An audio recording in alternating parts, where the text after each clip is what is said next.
I love it. You think you're set up, you think you're ready to go, and then all of a sudden Windows says, no, you got to update. So, yeah, uh, starting 10 minutes late thanks to that. I wonder if Apple users have that problem. Anyways, we are back again with another monthly live chat, as I promised you all in the last one that I did. So we're going to try this again and see how much chaos we can cause in the next hour or possibly even 4 hours. I can't believe, I think the last one went for like 4.5 hours. There was just so much to talk about and do and what have you. Just, I could not believe it went on for that long. That, I guess, is actually the longest one I've done, I think. And there's another one that's not too far from it that I did with, I think, Eddie a couple of years ago, maybe. But yeah, I just, I could not believe that went on for as long as it did. And it's kind of funny. It wasn't like we ran out of things to talk about. We were still going on by the time we decided, it's late, let's call it a night. So crazy, just crazy. But it was fun. So yeah, like I said, here we are doing another live chat this weekend. Like I said, I planned this earlier this month. I told you guys I was going to do another one. I'm kind of flying solo at the moment here because nobody's joining at this time. It was one of those deals. I didn't really plan on having guests, but I didn't not plan on having guests either. So, there'll probably be some people showing up here. Just, I'm stealing the show at the moment. So what to talk about? What's going on in the last month now? Quite a few changes. Some with myself, some with the channel. Some of you may have seen that if you follow me on a regular basis. Uploaded some new content. I think if I just pull that up here, let's see. Hey, Mr. Ya boy J.A. Very catchy name. How you doing? Captain Rolls. Yep. I'm just talking about you. All good things. All good things. And of course, we have Mrs. Plowbender as well. Very supportive Mrs.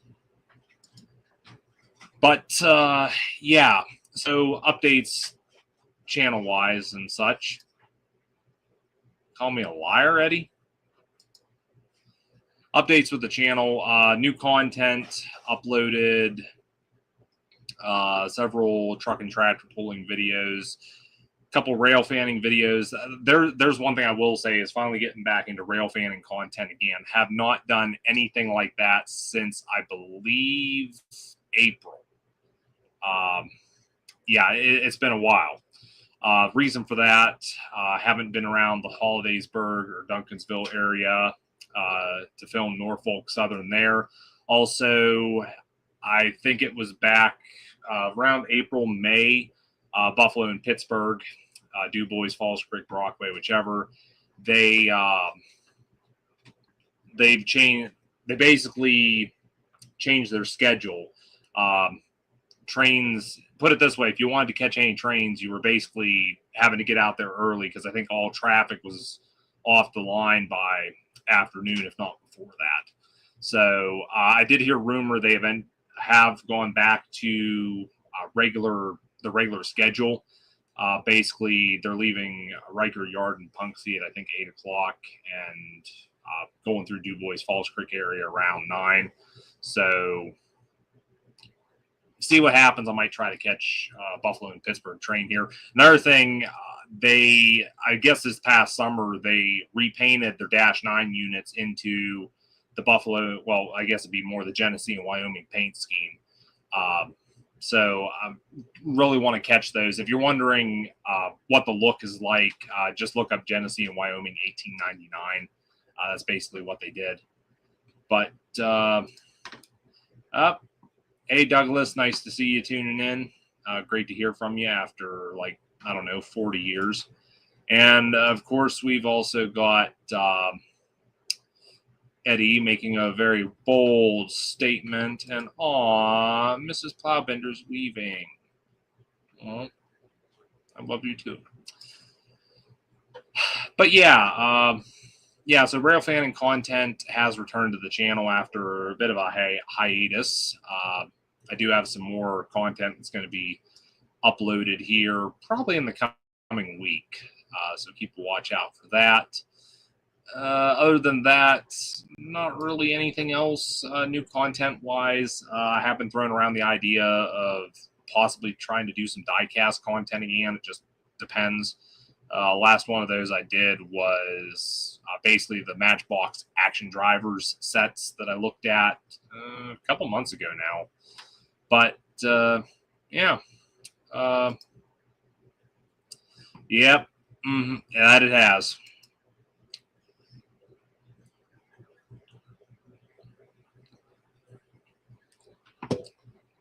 But, yeah, I mean, that's pretty much it for what's been going on with the channel. Those of you that have followed the channel, my other pages and such, you will have seen that I did make some changes to both the cover art and my avatars. Basically, it was one of those deals. I think it was almost a year now since I did anything with that. So I kind of wanted to change things up a bit and, you know, just something different, you know, keep it fresh, basically.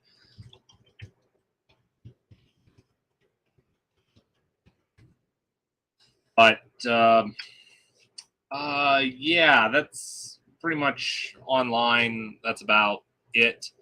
I have gone back to doing 2 videos a week. Basically, I wanted to try to keep up with. I wanted to try to go back to 2 uploads a week just because it's more content for you guys and it's more, you know, basically keeps things going with the channel. If I can do multiple videos in a week as opposed to what I think I was doing 1 upload a week, which was every Saturday. Now I've gone back to uploads Tuesdays and Thursdays. I do apologize for Thursday's upload actually came out on Friday, and Tuesday's upload was basically Tuesday evening as opposed to Tuesday morning like I usually try to do. It's just one of those deals. I'm trying to juggle work and everyday life and YouTube, you know, it's chaotic. But yeah, I don't know. I try to manage. What else? Basically, other things. Not really a whole lot I want to talk about at this time. So,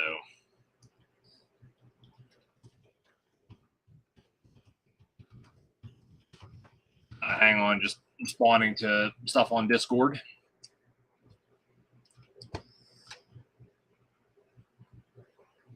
I guess one of the most recent things I will talk about in terms of like rail fanning and such is those of you who have followed me this past week, you will have seen that I went to East Broadtop in Rock Hill. And if you don't know about East Broadtop, it's, put it this way, it's basically a railroad that's frozen time, basically. I think final operations were in the 1950s. And after that, you know, the railroad basically shut down and everything was left as it was in, I believe, 1956. The shops are still original. The equipment's still original.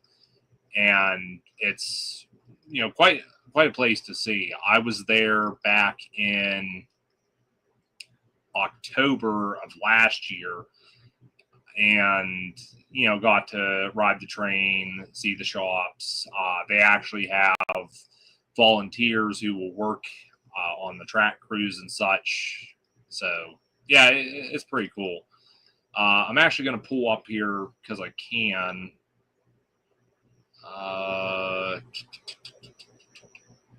I'm trying to figure this out. Give me 1 second. Oh, we got somebody knocking at the door. Hang on. Yeah, Mr. Thompson. We got somebody knocking at the door. Hang on. Well then. Yeah. So you're just in time to basically discuss what I was discussing. Yes, about the East Broad Top. Yes. So I'm basically going to pull things up on my server here just because it makes things a little bit easier.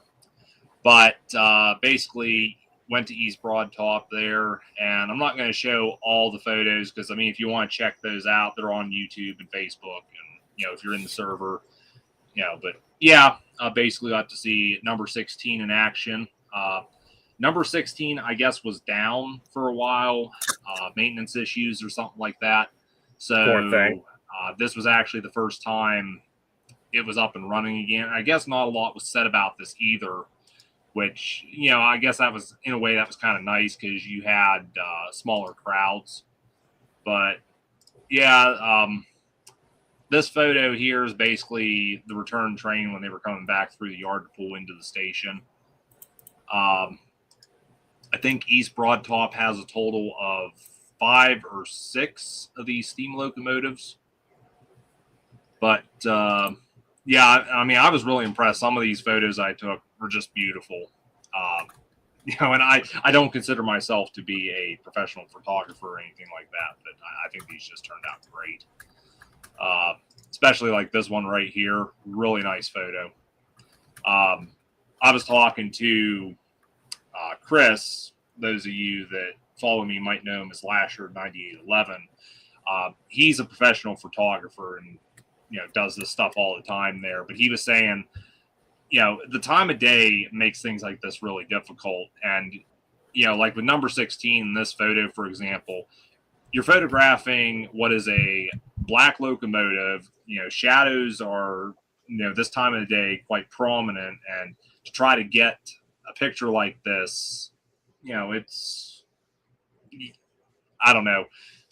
There's a lot of things to get right, I guess. And, you know, here I am just taking pictures with a phone and, you know, I don't know. There's probably, you know, people out there that do a lot more photography than I ever have or ever will. And they probably just pull all this apart and say, oh, well, this is wrong with this photo. This is wrong with that photo. So, you know. But, yeah, was next to the Rock Hill Trolley Museum as well. Took some photos of that, and not really a whole lot. You know, I didn't go through the museum or ride the trolleys or anything like that. But and then got to witness them putting number 16 back into the roundhouse. You can see this is number 16 on the turntable, going off the turntable into the roundhouse. And I do have, this is basically finishing up the day. Did take some photos in the roundhouse. There's number 12, which is named Millie. And then they also have the M1, which is sort of like a self-propelled passenger car, I guess. There's probably a more technical term for it. But also right there is number 18, which I did hear that apparently number 18 is planned to be put back into operational condition.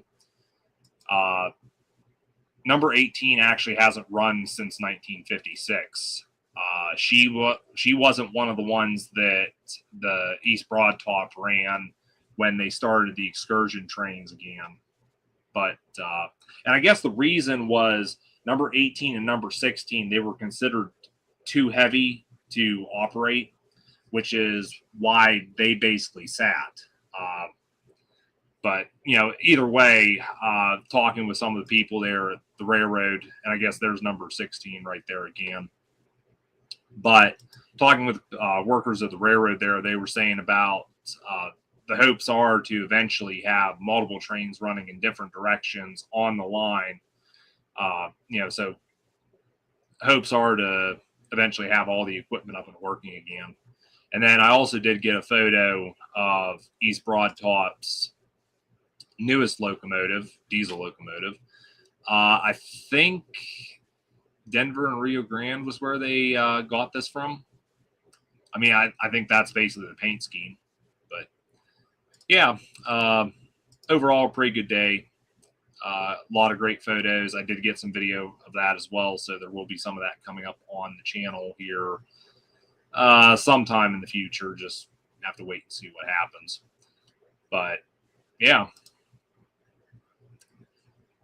So I guess since Eddie has joined us, what have you got going on?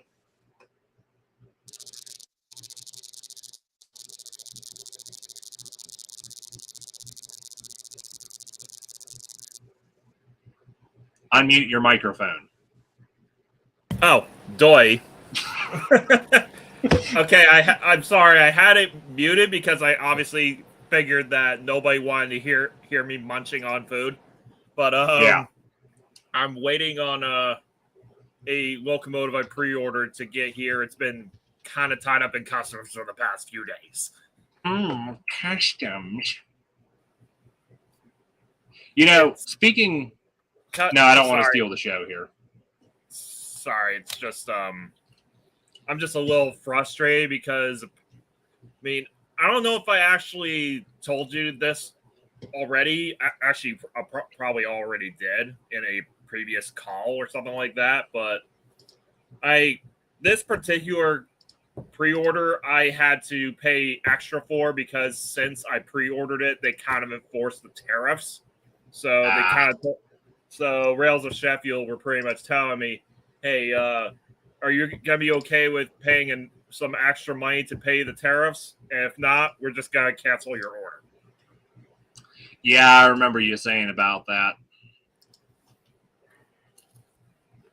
It's just really annoying where things have gotten with these tariffs and all that.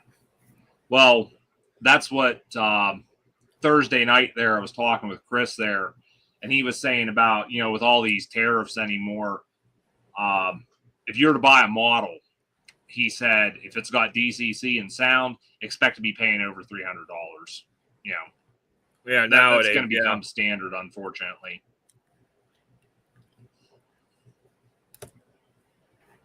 No kidding. So is that just sitting in customs right now, or is there more to it? Well, I just checked the status of it today, and it said that it is. It seems like it is on its. It has been handed off from customs and now is on its way. Okay. But so from the sounds of things, it's basically been cleared. But either way, it was still stuck in customs for at least a few days. Yeah.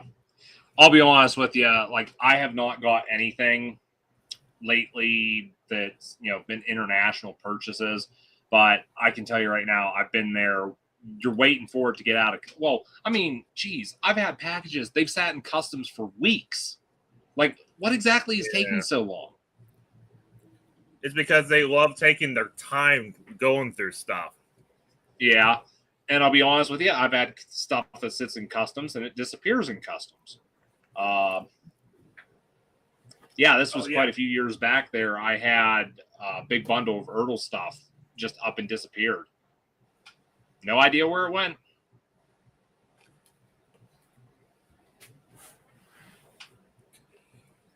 But yeah, speaking of model trains, I may as well show a little something. I may as well show a little something. I'm in this other one. I'm so special to that Stanley. I have Bachman Stanley. Yeah, you're so special. I mean, I'm not. At first, I wasn't really sure if I was gonna get him or not, but from what I've seen, from seeing him in person at the Model Railway Association, convention, I kind of was smitten. I felt like I needed to get him. Yeah. I'll be honest, I think I'm probably going to pick him up at some point, too.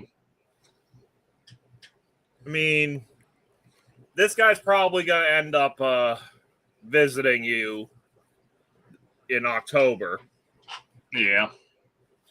And since I really don't really have much use for him outside of just, getting him just to get him, I mean, I'd be fine with you borrowing him until you get your own.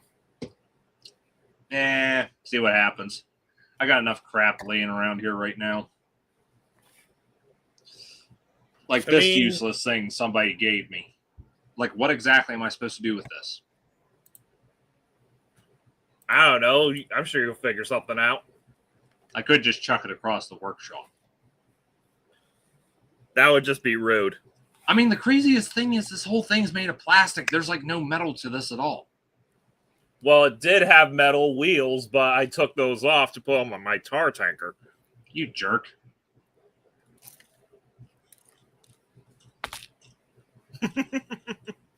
Ah, well. Maybe I'll give it to the girlfriend for Christmas. I mean, it's a nice little thing to go with that that LGB box car that you got. Wrong scale. Well, still, it's Coca-Cola. Yeah. I don't drink Coca-Cola. I only drink Mountain Dew. Or as I like to call it, antifreeze. Too bad they don't really make Mountain Dew themed wagons. No, those are 7-Up wagons I saw. And Pepsi. Yeah. The girlfriend, her uncle, I guess he's a big Coca-Cola fan. Like, he's got a bunch of Coca-Cola merchandise and what have you. Nah.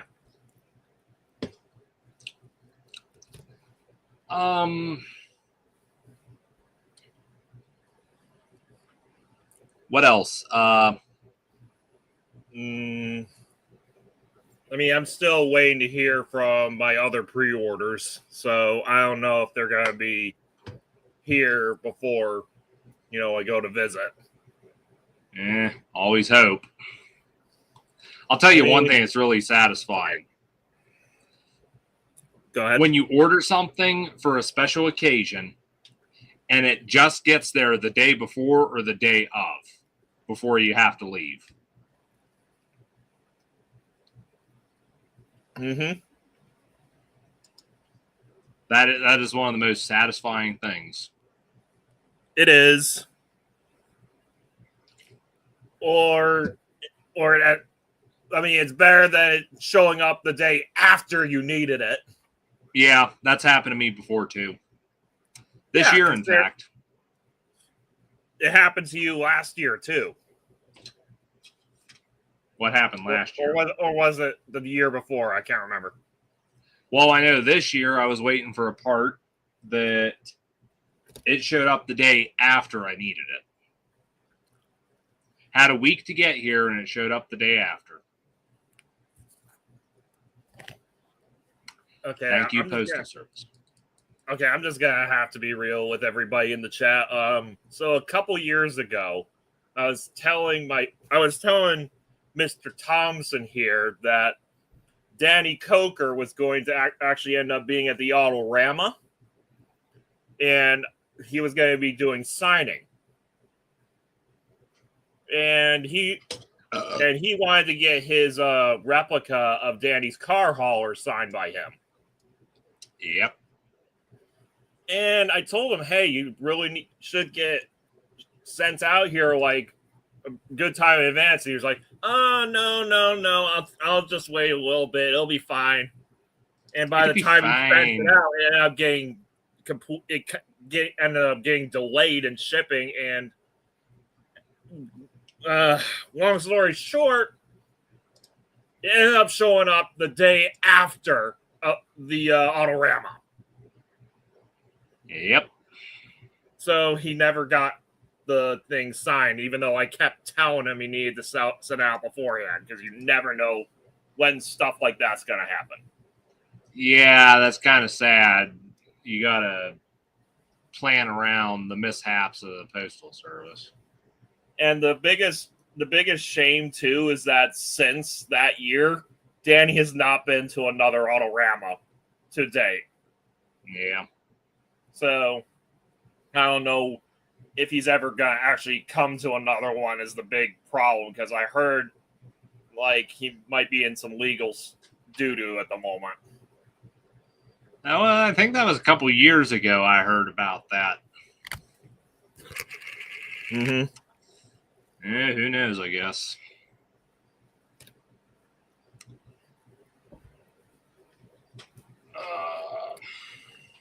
I mean, I'd still like to get it signed for Corey. It's just I don't know when another opportunity is gonna arise. 2070. If Danny even lasts that long. I mean, how old is he? I mean, he's starting to properly show his wrinkles, so I think he's probably in his 50s or 60s, probably close to that. Oh, you think you're not going to become 50 or 60 at some point? You think you're immortal?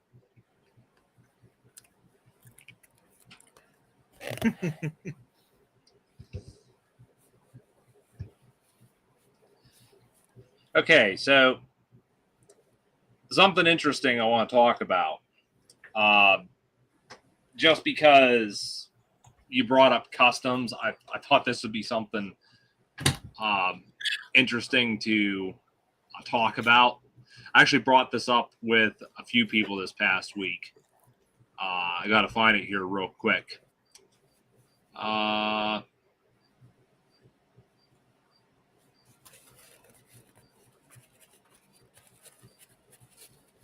Come on. Hey, you can't find it, ladies and gentlemen. I can find it. I just got to run a search real quick. In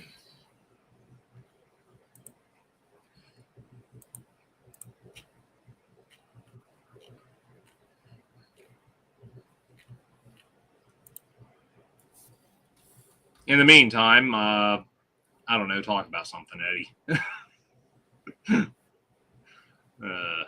Good times.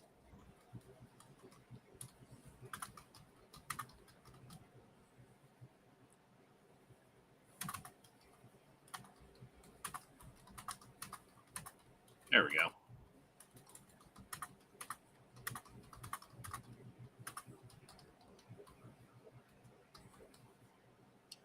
Okay, so there was this guy recently. There was a guy recently got a mint game, this mint sealed copy of Pokemon Yellow. Okay. He bought this game, and apparently U.S. Customs opened it. I actually got a picture of it right here. He says he paid $3,000 for this game, and it's a game that it's apparently worth $10,500 in the condition it was in. U.S. Customs opened it. I guess they disposed of the seal, so you don't have the security seal or anything like that. And I think there was something else, but it's like, you know, I just saw this past week, and I'm thinking to myself, it's like, that's got to make you sick. Oh, betcha they probably did not compensate him for it. I mean, I would assume not, but it's one of those deals, you know, understandably the guy was pissed, you know, because it's like, you got a game that's worth over $10,000 because it's mint and sealed condition. I believe it was also like graded and everything too, like, you know, but it's like, now U.S. Customs has opened it. It's not a sealed mint game anymore. What's it worth? Probably less than a fraction. Yeah, probably. But like I said, you know, I'm just, again, looking at this. I can honestly say, you know, that guy probably feels sick. basically you spend all that money on something only for it to basically be worthless by that point. Honestly, I would try to sue at that point. I mean, would probably be a losing battle, but I would at least try to make myself heard that this customs deal is getting absolutely ridiculous. Yeah, I mean, like, I can understand why customs would have done it, but at the same time, it's like, again, the guy's saying that they broke the acrylic holder, they ripped and threw out the seal, and they sliced the front of the box off. So it's like, it's not worth nothing now. Mm-hmm. And I mean, granted, I don't know. I guess a lot of it depends how it was shipped. But I mean, I'd say if the guy does have the option, file an insurance claim, you might get a portion of your money back. But, that's the problem, you have with stuff like that is, customs, they see a sealed box, they're going to want to open it and find out what's in it. But I mean, at the same time, you would think all of that goes through like an x-ray machine. So it's like they would have been able to see if there was anything in it. Mm-hmm. I don't know. I guess it's just one of those deals. I guess it's something I'm glad I don't have to deal with.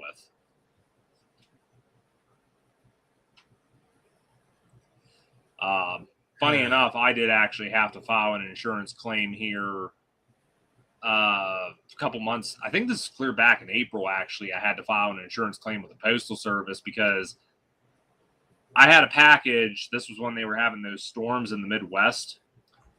I was having problems.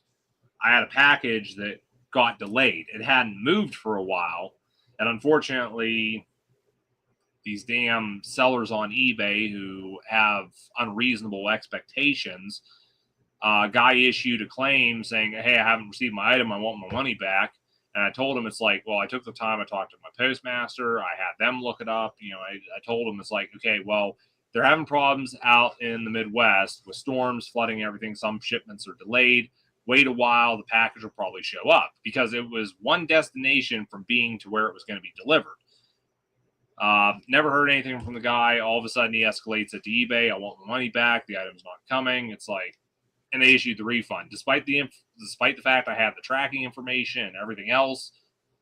It didn't matter to them. It's like, well, you still got to refund the money. And crazy thing was, about a month later, it was delivered. But it's like, I took the time, filed an insurance claim, got my money back since I lost it. I got the cost of the item, reimbursement for the shipping, plus I also had to pay fees on it to eBay. And, I got my money back in the deal, but it's like, it's pretty sad. You get tracking and insurance, and it's almost like it doesn't do any good.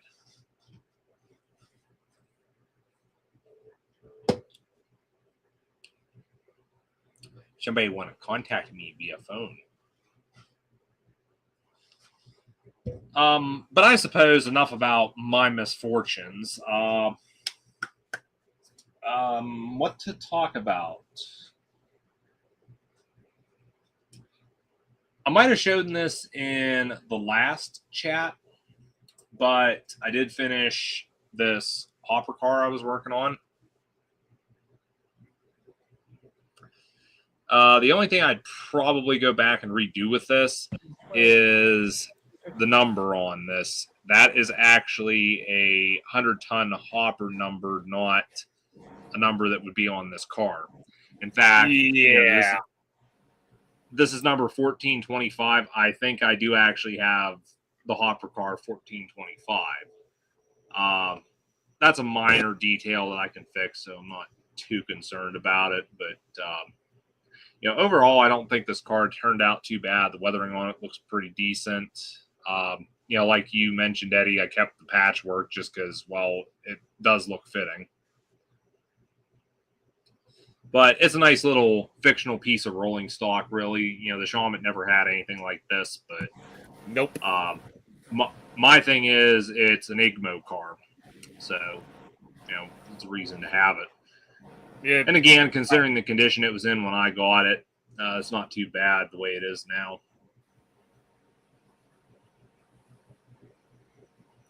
Very nice indeed.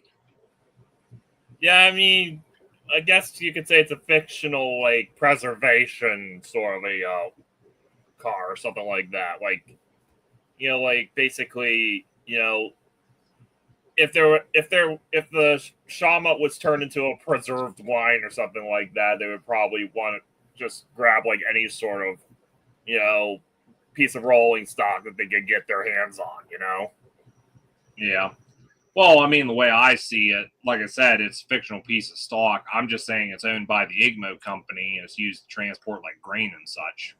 Mm-hmm. So it's not really the railroad's car. It's more a business owns it, but you know the railroad transports it for them.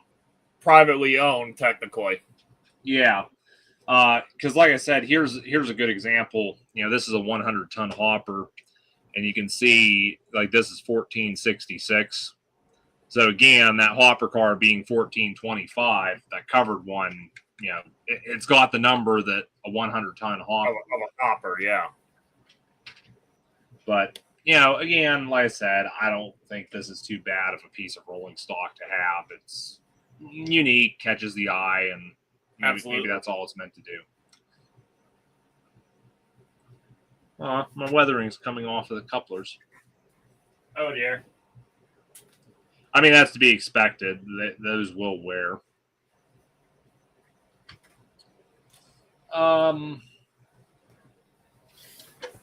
Other news, I got myself another one of these LEF&C box cars. I must have that in the box right now. This one here is number 1046. I actually have this already in a weathered state. This one here, I did take the time. I put metal wheels on it because it came with plastic ones. It actually came, one of the plastic ones it came with was actually way undersized. I only noticed this when I looked at the car. But these big wheels, it had 3 of these big wheels and 1 of the small ones. And I'm trying to get this to focus.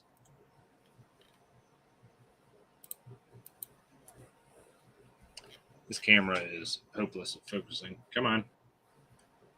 Come on. Get in there. Well, it's not focusing really good, but I hope you can see the 2 different sizes of wheels there. Let's see here.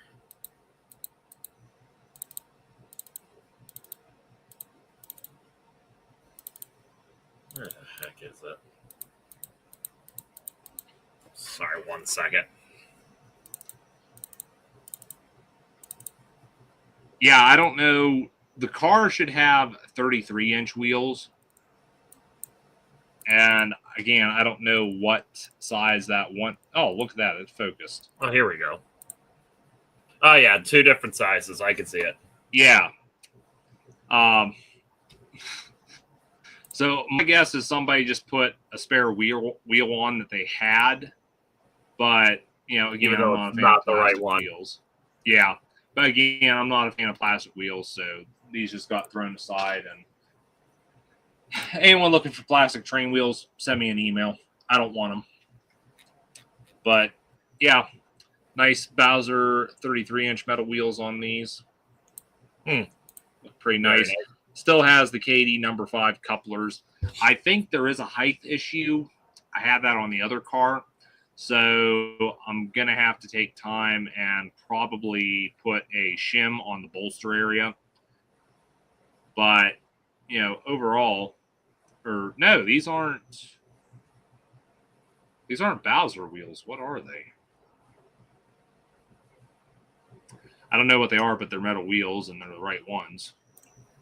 These were actually spares I had off of a Bowser hopper car I got in. But yeah, Again, metal wheels. I like metal wheels. Kind of tempted to. Give me 1 second. I'm going to see about getting the weathered example out here.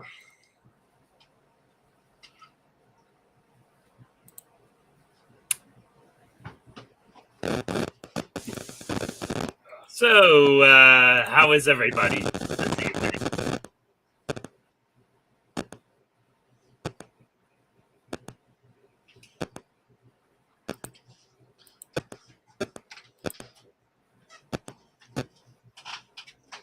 Yeah, this is the weathered car. Same one.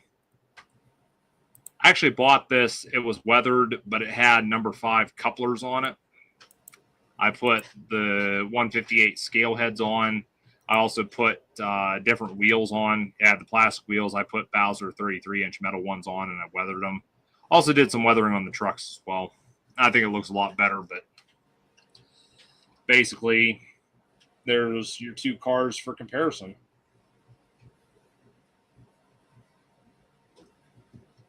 So I think I have, what is it? I think I got 4 LEF&C hoppers now, or box cars now. Plus I got 1 hopper, one covered hopper, and 3 100 tons. So I got a bit of LEF&C stock. Not a lot, but probably just enough.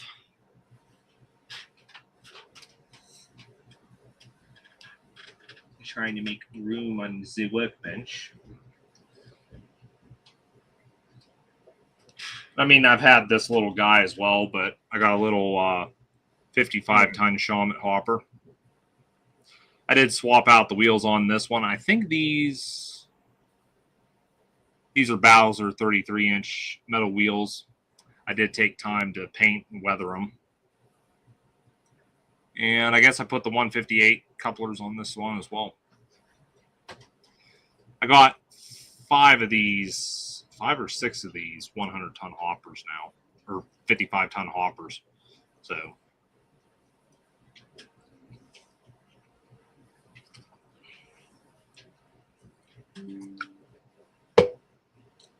I guess another new piece of stock I should show, which I'm quite pleased with this, is I got my hands on, this is actually a Concours car. I forget who has Concours now, but it was basically an LEF&C hopper that somebody had weathered. And overall, the weathering job, I don't think was too bad with this. But the one thing I didn't like about it is, one, it had the plastic wheels. Keep saying I'm not a fan of plastic wheels. It had a coal load, but I wasn't happy with the look of the coal load. And plus, I found that somebody had actually glued it in the car, which, why would you glue a coal load in a car? And, because they glued the coal load in the car, they didn't weather the inside of the car either. But this also had some issues. The couplers were damaged on it. One was completely missing. The wheels, mainly the axles, were rusted, which I do have the original axles right here, and you can just see how these are just disgusting. They're all rusted up. Oh, yeah. But then also, Concours cars, they have the metal weights underneath the car. You can probably just see it right there. Well, yeah, those were all rusted as well. They actually looked worse than what I have here. But, my opinion, it's like those metal weights, why wouldn't you have painted them? Because that would have helped to have hide them better. I had this whole car torn down. I took the time to clean those weights up, basically soaked them in white vinegar overnight, which removed the rust. Then I primed them, painted them black, threw them back under the car. I used weathering powders. There was another thing. I had to weather the bottom of the car because they didn't weather the bottom of the car. I don't know why. I took time, put Bowser 36-inch metal wheels under these, I couldn't bring myself to put the 158 couplers on, so this is running the number 5s. And another thing I hate with Concours cars is the draft gearbox right on where the coupler goes. The way these Concours cars are, you have to glue the lid on them. Unlike something such as Bowser, where you can just use screws. And so, I made sure that when I put these couplers on, they weren't going to have to come off again.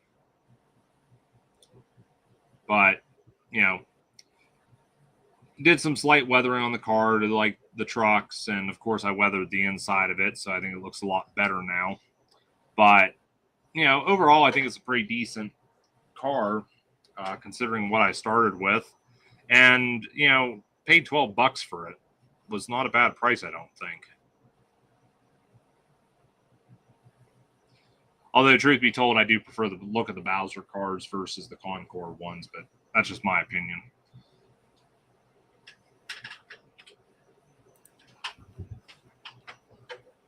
What else, Eddie? What? I don't know. You tell me.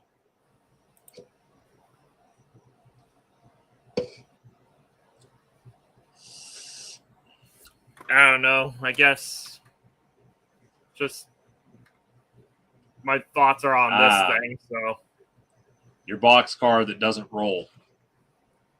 Yeah, which was bought from the scammer's hobby shop.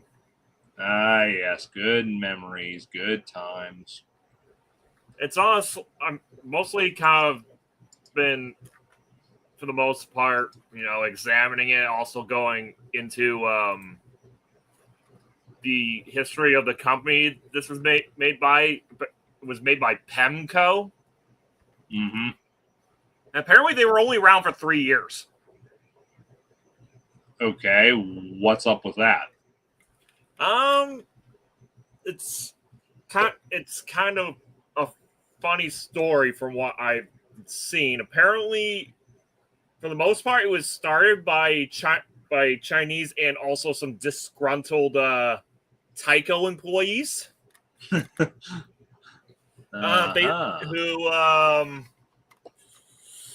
let's just say they kind of reallocated a bunch of Tyco's funds into making so that they can make their own facility to make their own products. Yeah. So they started a new factory, basically start their own new company, Pemco, by using effectively stolen funds from Tyco. Tyco eventually found out about this and sued. And I'm guessing it was bye-bye to their company after that. Actually, no. Pemco was not acquired by Tyco. Okay. Tyco tried to take the manufacturing plant, but they couldn't. They weren't able to, and for the most part, they ended up going bust. Mm-hmm. I mean, they got their funds back from Pemco, but not all of the funds that went into starting Pemco was taken from Tyco. So Pemco was allowed to sell, their products just so that they could get their money back for the most part. And once they got their money back, they closed the doors. Yeah. Fair enough, I guess. But yeah, it's kind of interesting. I mean, like I said, Pemco only lasted for 3 years, and from what I can tell, their toolings are actually pretty good. Yeah. From what I understand, those toolings are still out there somewhere today. They were bought by Model Power. Okay, so Model Power has them then. Yes. Model Power and hang on.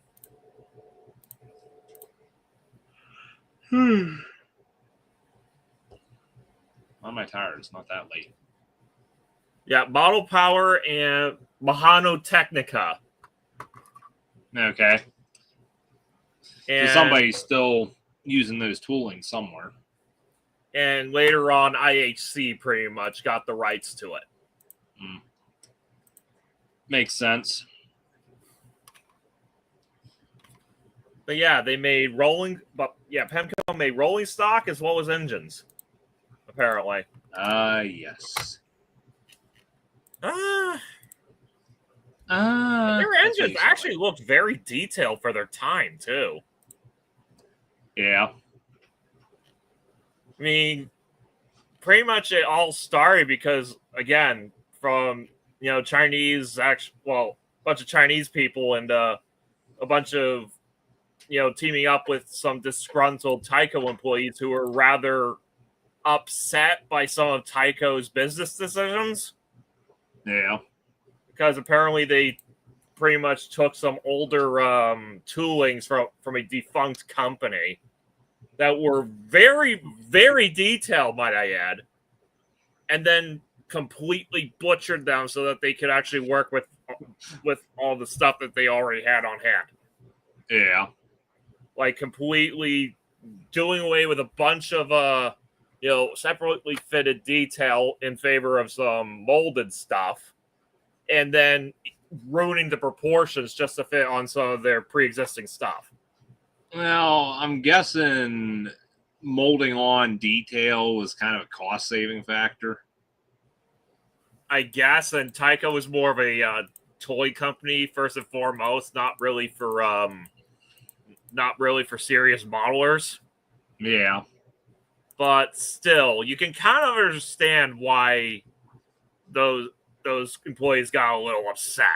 They were really looking forward to utilizing, some of those unmolested toolings, and then Tyco higher ups were like, "No, we're just gonna go ahead and simplify them for the kids." Yeah. I don't know. You get these ones that they think they know better. So yeah, that's how we got Pemco.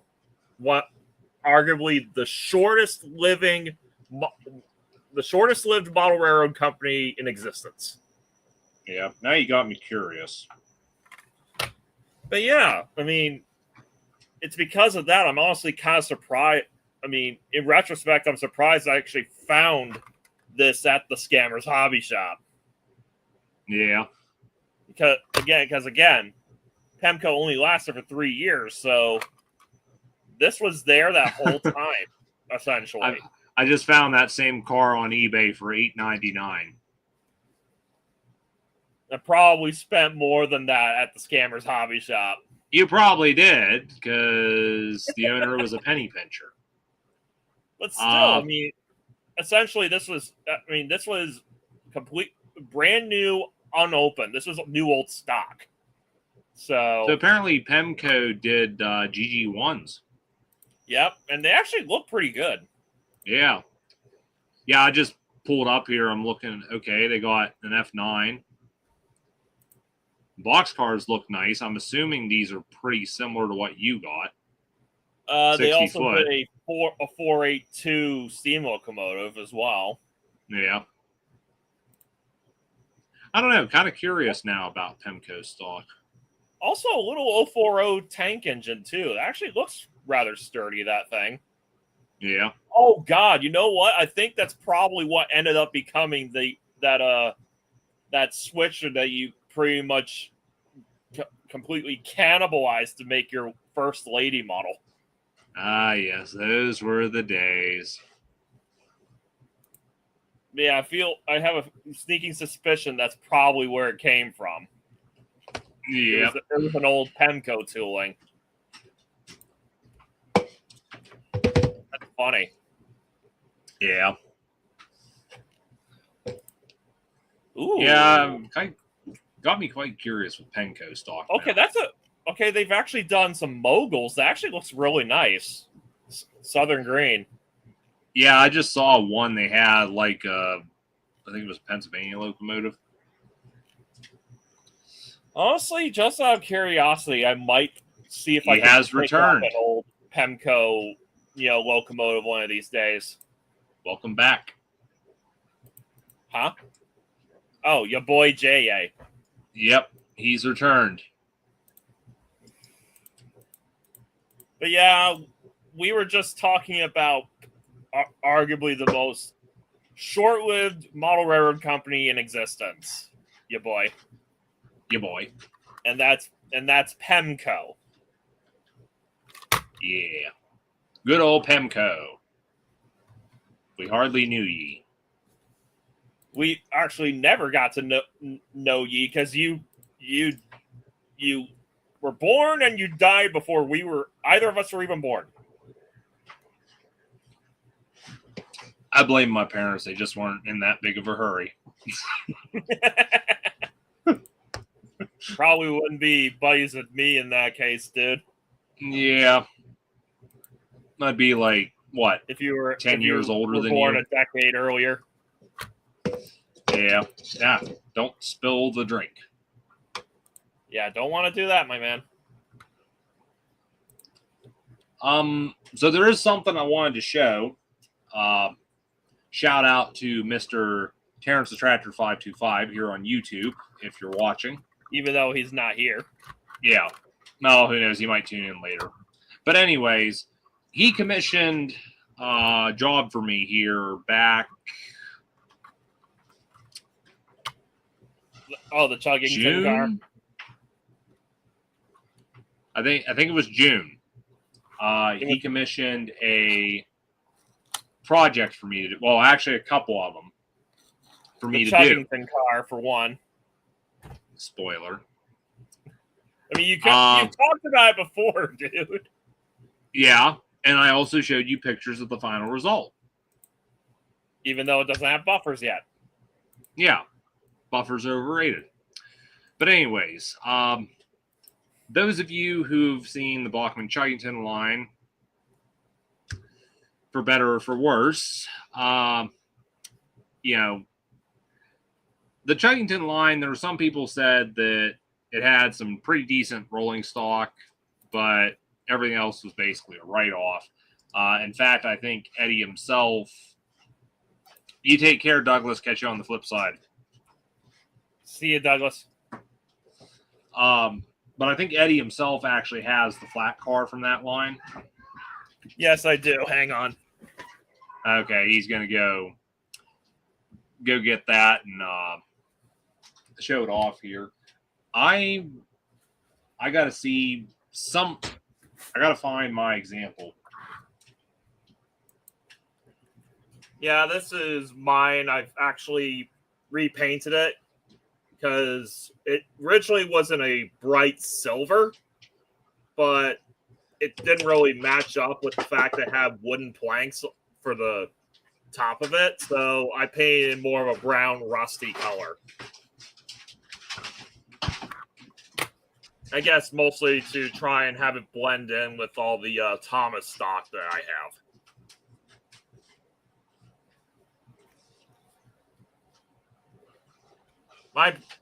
Granted, my paint jobs aren't really the best, but from a distance, I mean, it looks all right.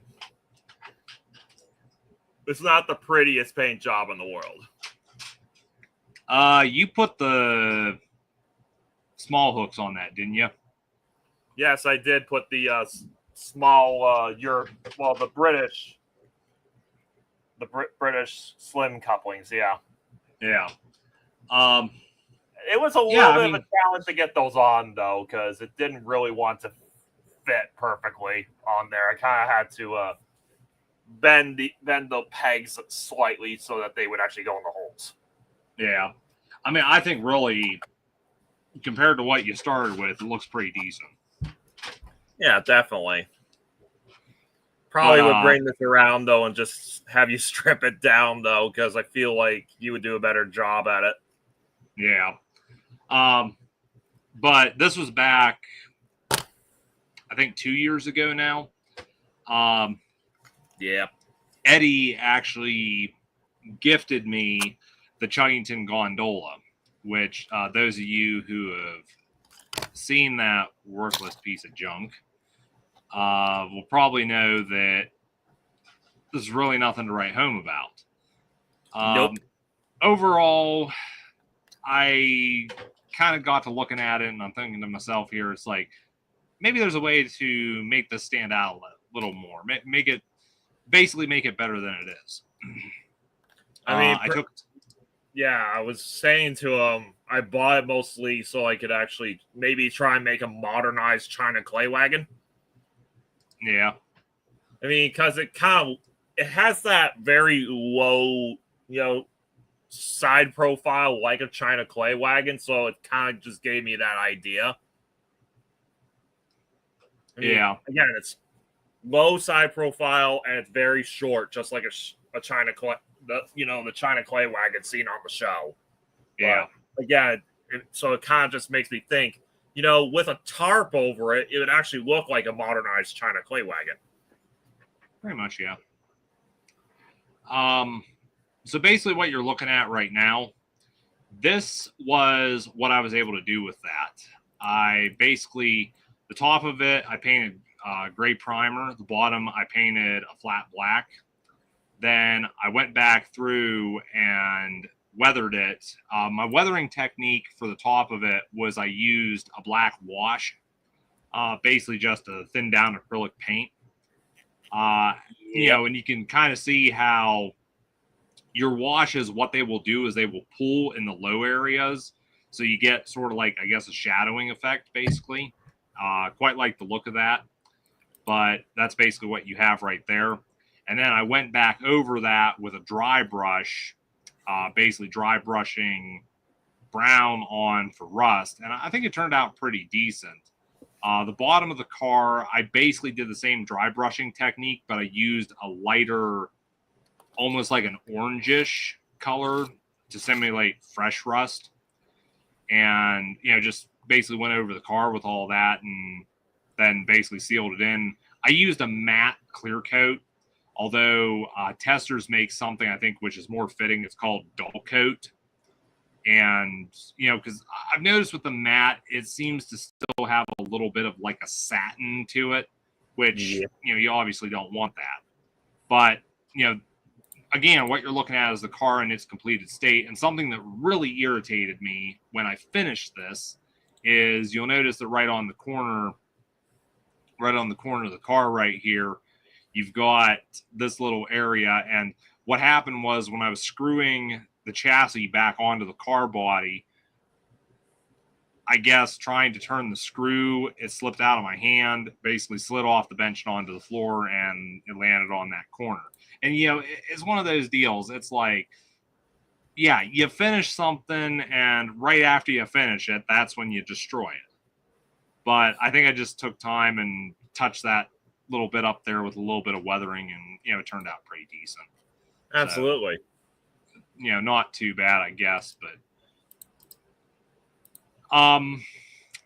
yeah, though, that little car there, and I've tried to find it, but it's packed away somewhere. I don't know if it's under my workbench or if it's in another box of trains somewhere. I need to get more organized. Actually, I might just have found it. Hang on. Not that it really matters because I've already shown the finished product. I don't know why I didn't look in here to begin with. Box vans, cement wagons, brake van, tar wagons. Oh, okay. I actually found it. This is nice because I can do a comparison now. I'm just gonna set that back there. This place needs to tidy up. But yeah, basically, this is the car.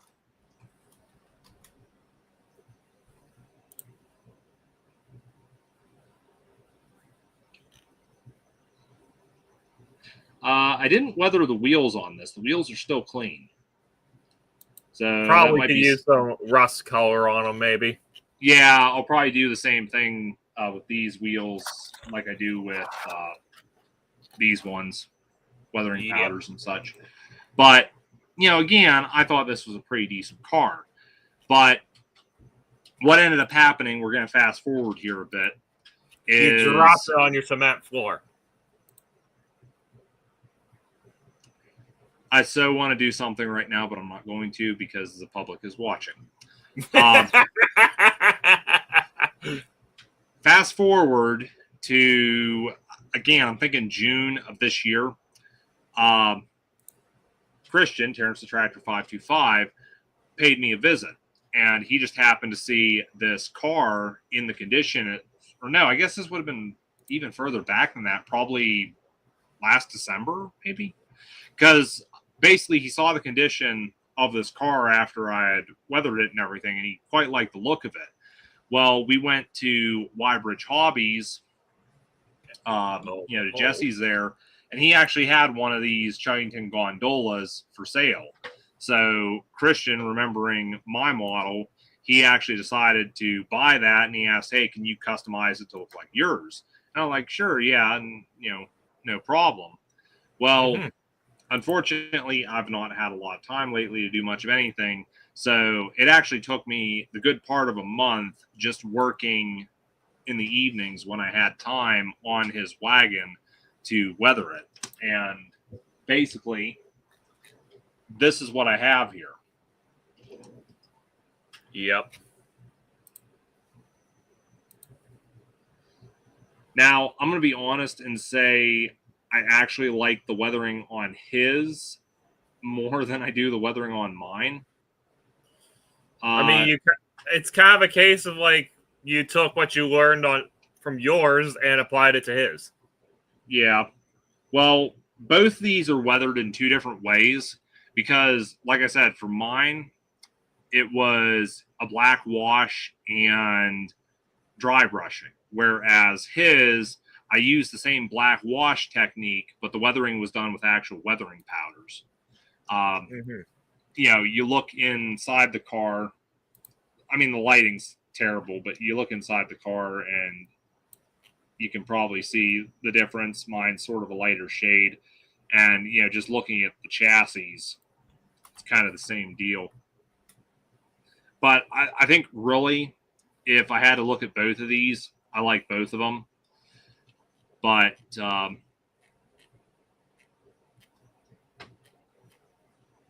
my car feels a little lighter. Maybe I took some weight out of it. But yeah, either way, I do quite like the look of this car. And, I did send Christian photos of this recently to get his thoughts on it, and he was impressed with it as well. It's one of those deals. I'm thinking to myself, it would be pretty fun. I mean, granted, you could probably find these dirt cheap on eBay, but it's like, I think it'd be pretty fun to pick up maybe another 4 of these cars and weather them just like this, just to have a dedicated train of these things just for scrap. That was another thing with my car, is at some point I would like to make a scrap load for it. Yeah. Again, being it's a scrap car. But I don't know. I think this looks great with the way it is. But he was quite happy with it as well. And, another thing with his car, I actually was able to weather the wheels. That I didn't do on mine. So that'll be something I'll go back and do with mine at some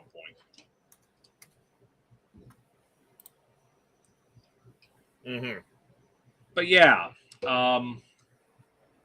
so there's that.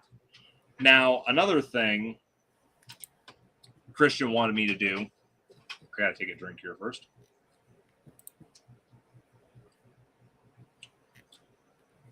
The soda's getting warm. I don't like that. Wah, wah. Okay.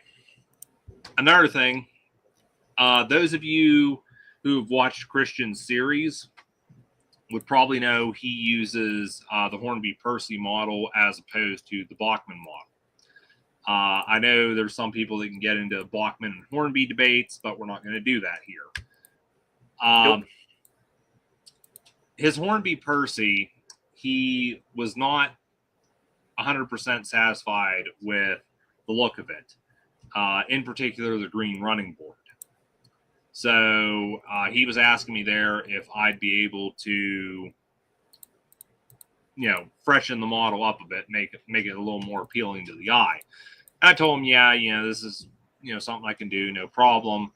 And So basically, what you're saying is he asked you to freshen up his Percy like you did for my Hornby duck.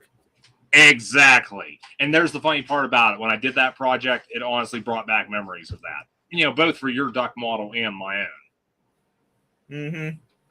I mean, this might be a hot take, but I've got both the Hornby duck and the Bachman duck. I prefer the Hornby one. I think for me, the Hornby one's just nostalgia. It's more, I guess. I mean, I understand it's like, the Bachman model is like the prop, okay? But that's kind of my problem. It looks a little too stretched out for a Great Western Pannier tank, and the wheels are too small. Yeah. That's why I love the Hornby one, is because it's much more proportional for a 5700.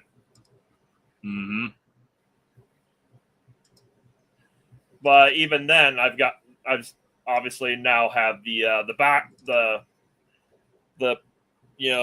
Bachman UK Pannier tank done up as duck, so that's much better. That's even better.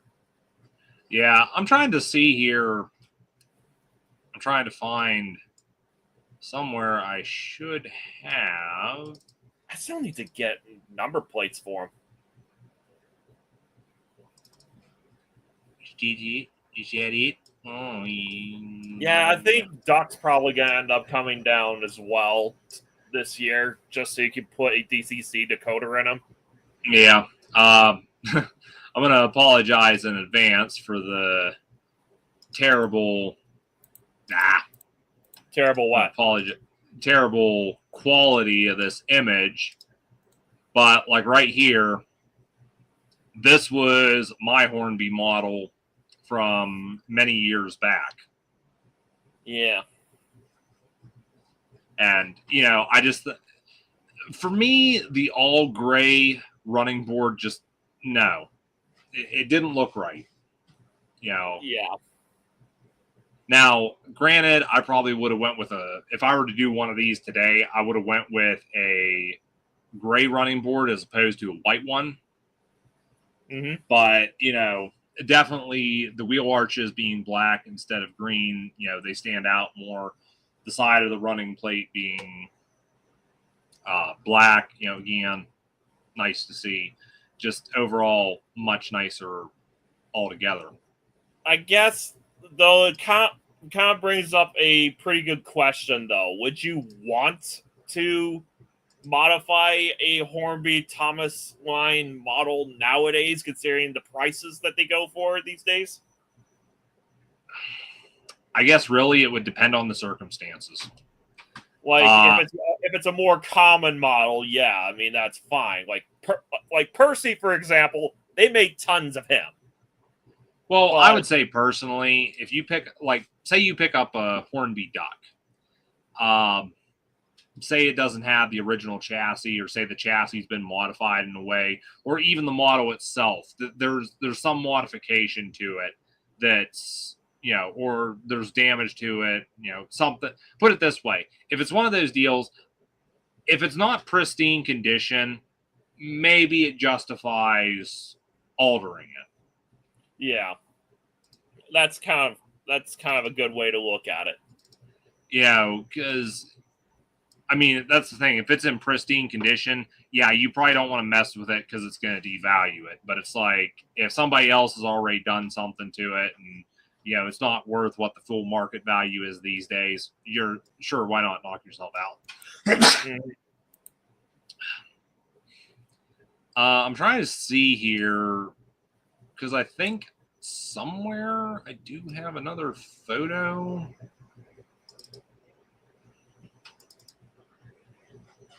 Nah. I thought I did, but I don't.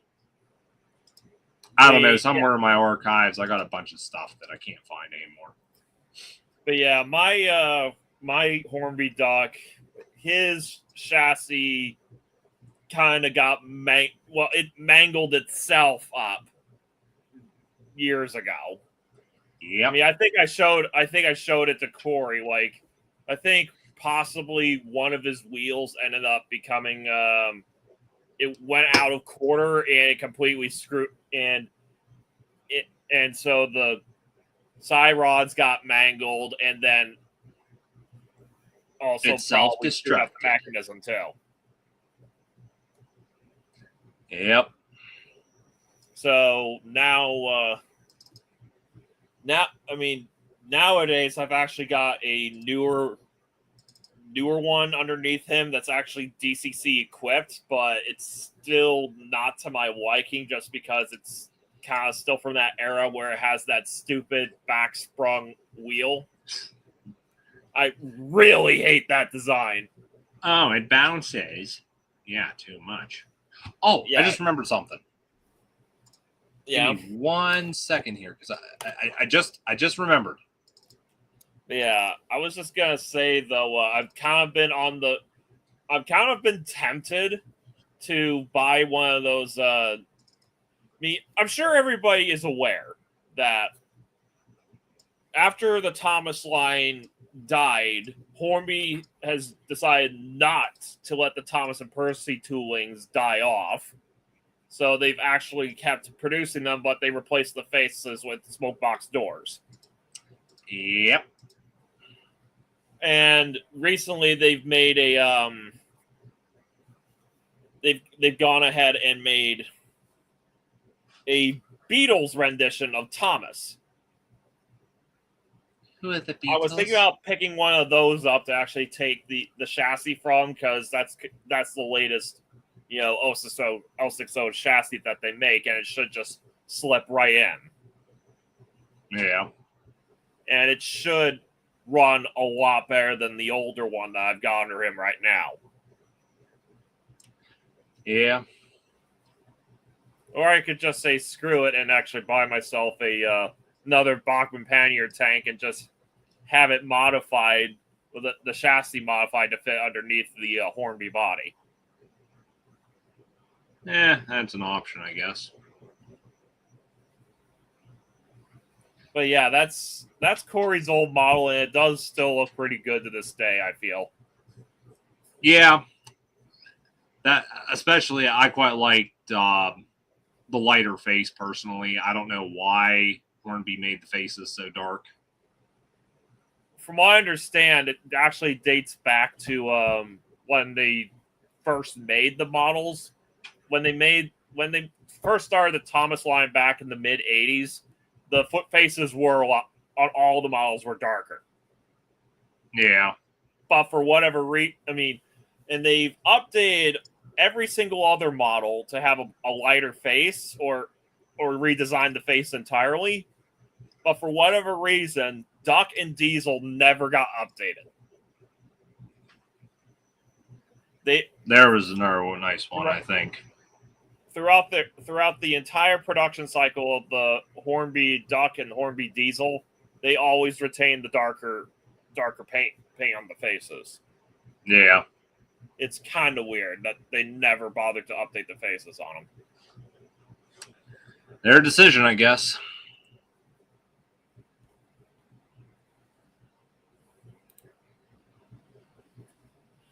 But yeah, that was your Henry Blue inspired Thomas.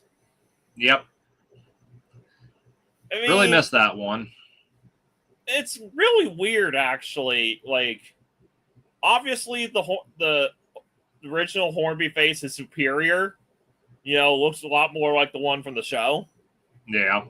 But there's something about seeing the Bachmann face on the Hornby model that just looks somewhat aesthetically pleasing. Yeah. It's very weird considering how everybody hates that face on the Bachmann model. It's one of those deals, I guess to each their own.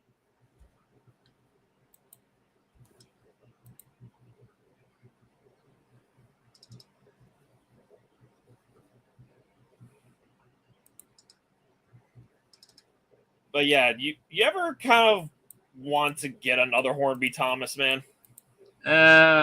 it's not a high priority, to be honest with you. I mean, I've got so much other stuff that. But would you have another one? Yeah, maybe someday. I mean, I know I would love to get myself, the very first run of the Hornby Thomas, the one that has the more Railway Series style face. Yeah. But last time I saw one, I think it was only up for like maybe an hour or two before it got snatched up. Yeah. Because the Thomas collectors really look out for those things. Yeah. It's one of those deals. Because I had damage, Yeah. Well, I don't understand some of these people. They've got like 20 of something, and they just have to have one more. Okay, your boy, what the hell are you doing? Why are you spamming the chat?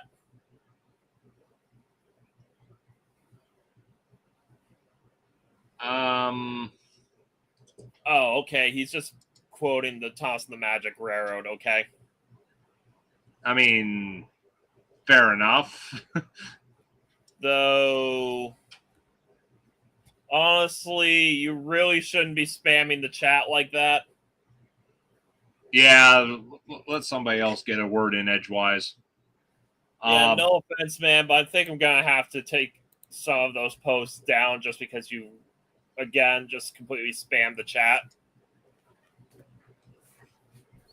Yeah, fair enough. I kind of got sidetracked, which I do apologize. Kind of got talking about other things, but back onto what Christian wanted me to do for him with his Hornby Percy model is, he wanted it detailed more, basically. Try to make it stand out more than it already did. Also, I'll put you on timeout for 10 minutes as well. That's pretty sad when Eddie's got to issue punishments. Yeah, I really don't like doing that, but when somebody's spamming the stream chat, I feel like I need to lay down the law, Yeah. Nothing personal. Just we like Nothing to try personal, you boy, but you gotta show some restraint. Yeah. Self-control. And a smidgen of humility. But like I was saying, though, Christian wanted me to do this work to his Hornby Percy. And I'll be honest, I was a little intimidated with it at first because there were certain things I'm thinking to myself, well, how am I going to get these right? He was very adamant, though, that when it came to the footplate, he wanted it to be a light gray. And it was one of those deals. I've painted footplates before, but I've always, and we're going back over 10 years ago now when I was doing stuff like that. I've always mixed the paint. A little bit of white, a little bit of black, mix it up, see what you think. That's it. And the gray primer I use, I actually do have something in gray primer, which this is another story unto its own. This is the gray primer I usually use, and it's a darker primer, which I never have stuff to reference when I need it. But basically, this was too dark of a primer. Christian wanted something that was a little lighter about what you would have with Thomas faces. And so I figured it's like, okay, well, what I suggested to him was the company Tamiya. They make what is called a light gray surface primer, which is what I have here.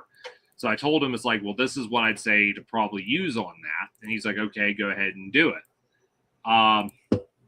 Quite a challenge to mask off the model to make this happen.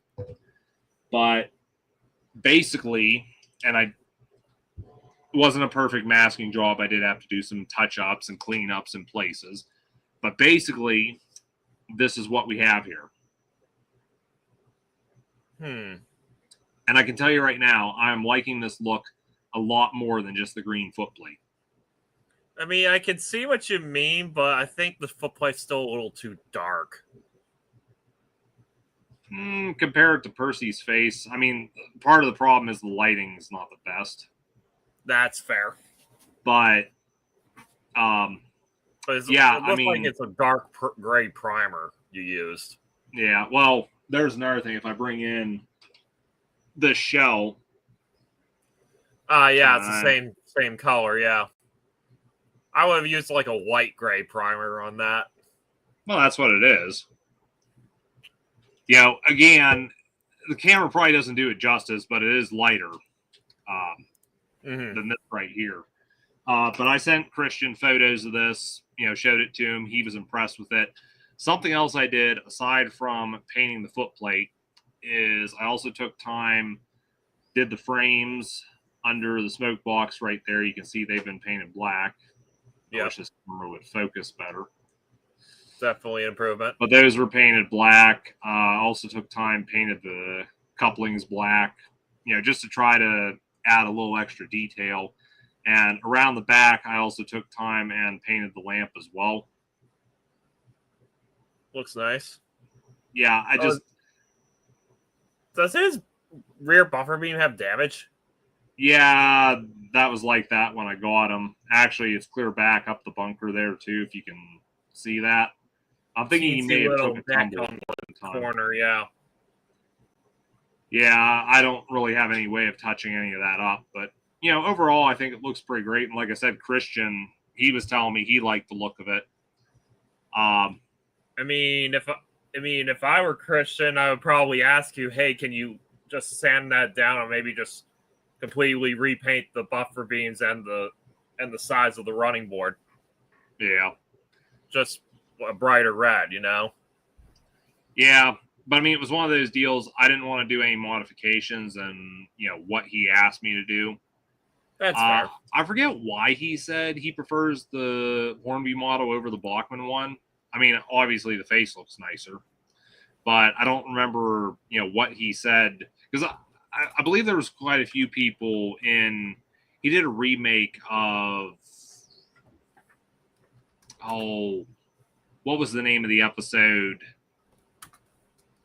Percy's Predicament, I think it was. The episode where, he crashes into the brake van. Christian did a remake of that at Doolittle Station a few years back when he was here. So, this was what he used for that. And there was a number of people in the comment section, I remember asking him, why do you use the Hornby Percy? And, I can definitely see where it is a good looking model, but there are some things I think that the Bachmann model does right. It's kind of one of those deals. It's almost like if you combine the two of them, you'd have something pretty good. I think the saddest part with Percy, though, is this is like the standard 040 chassis that Hornby uses on basically everything. Yeah, they still use it today. It's basically the Smokey Joe chassis. Yeah. They made a lot of improvements to that chassis over the years, though. Now, the latest ones, you can actually do some actual rather so sorry, I'm blanking on the word. The satisfactory slow running. Yeah. If I remember right, I think they called like the 040s Hornby had in their range that had these chassis. If I remember right, I think they were called pocket rockets. Yes. Because they will go very fast. Yeah. But no, like I said, I like the look of this. Christian likes it. Everyone's happy. So, and here sometime this coming week, I'm planning on trying to get this back to him here, along with that wagon. Plus, I got some other stuff I'm sending him as well. All right, what do we got this time?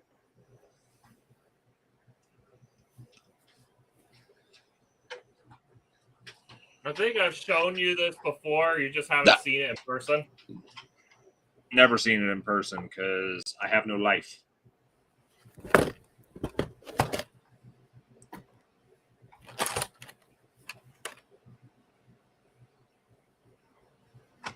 But yeah, this is I think I wouldn't call these rare, but they're scarce, I guess you could say.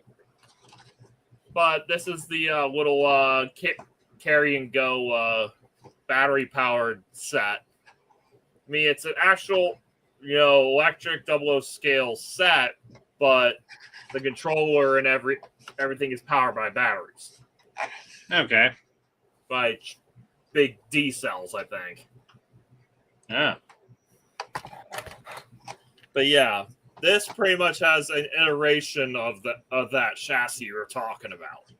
Yeah. The little 040 Thomas. See, Christian actually has the box for this as well. Yeah, that's pretty neat.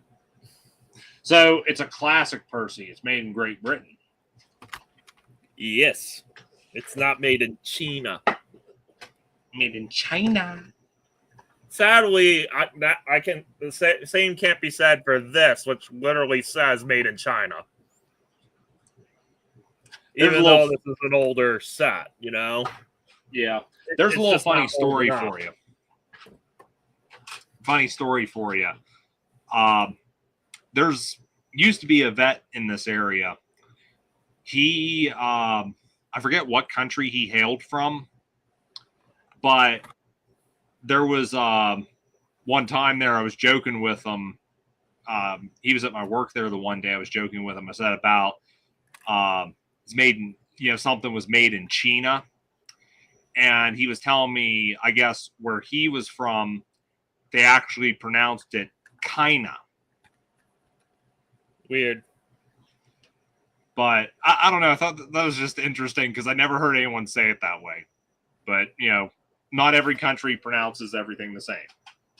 Mm-hmm. So okay. There you go, Eddie. Next time you're going to be like, it's made in China. Okay, I stand corrected. These actually say made in Great Britain, Hornby Railways. You're made in Great Britain, Hornby Railways. I think I just have a newer 040 Thomas. That's all. So it's not original to the set. I think what happened was, I ended up, I actually had two of these things. Yeah. I actually had two of these things, and, well, I got the one first, and then I ended up getting this complete set. And so I felt, I don't need two 040 Thomases, so I'm just going to sell it off to my buddy Soda. Soda. Good man. I think he's got the original ones of the set. Well, tell him you want it back. And I'll trade him for the China one. Yeah. So there you go. Everyone's happy. I mean, he'd still have a running 040 Thomas, so I don't think that'd be skin off his back. Yep. That's all that matters. Ah, geez, I got more plastic crap. Oh. Found coaches. The hell is in there, Bowser? Those are my red coaches. Oh, your red coaches. Yeah. I was just looking here. I got this box of parts. There's more plastic wheels than that. Why do you even hold on to those, man? You should throw those in the trash. Believe it or not, I can actually on-sell them and make some money back. Not much. Well, here's the thing. These Bowser 36-inch metal wheels, these are actually 33-inch. These are like $24 for a pack of 20. I've actually sold the plastic Bowser wheels off the hopper cars I have here. The ones that come with these kits. I've actually sold them for $18 for a pack of 20. And that ain't bad when I'm paying $24 for the metal ones. And it's one of those deals. If somebody can get some use out of them, fine.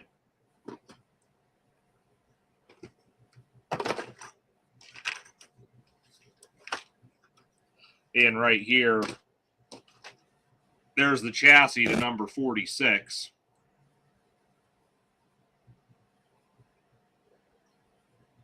One cooked component, and basically the whole thing's dead. I can get a DCC decoder, I could get it up and going again. DCC decoder, what? The sound module that's in the number 46, it's fried. Well, a component on it's fried, and there's really no way to replace it easily. So my best option is just get a new sound module to put in it, but I might just put a DCC decoder in it for the time being just to have it functional again. A decoder is only like $20-some. A sound module is closer to $100. So is that Pittsburgh and Shawmut switcher? No, that's the Genesee and Wyoming one, similar to what you have. Oh, the G&W Doi. Well, technically, the one I have is yours. I'm just holding on to it for you until I go and see you. Yeah. Anyways. Yeah, number 45 and yours is 46. Yep. All the more reason to have one. And then I was actually talking about this with the guys Thursday night. I've also got number 458 here, which is still a gutted unit. Yeah, I saw it. I think I saw one of those at the convention, but I didn't pick it up. Yeah.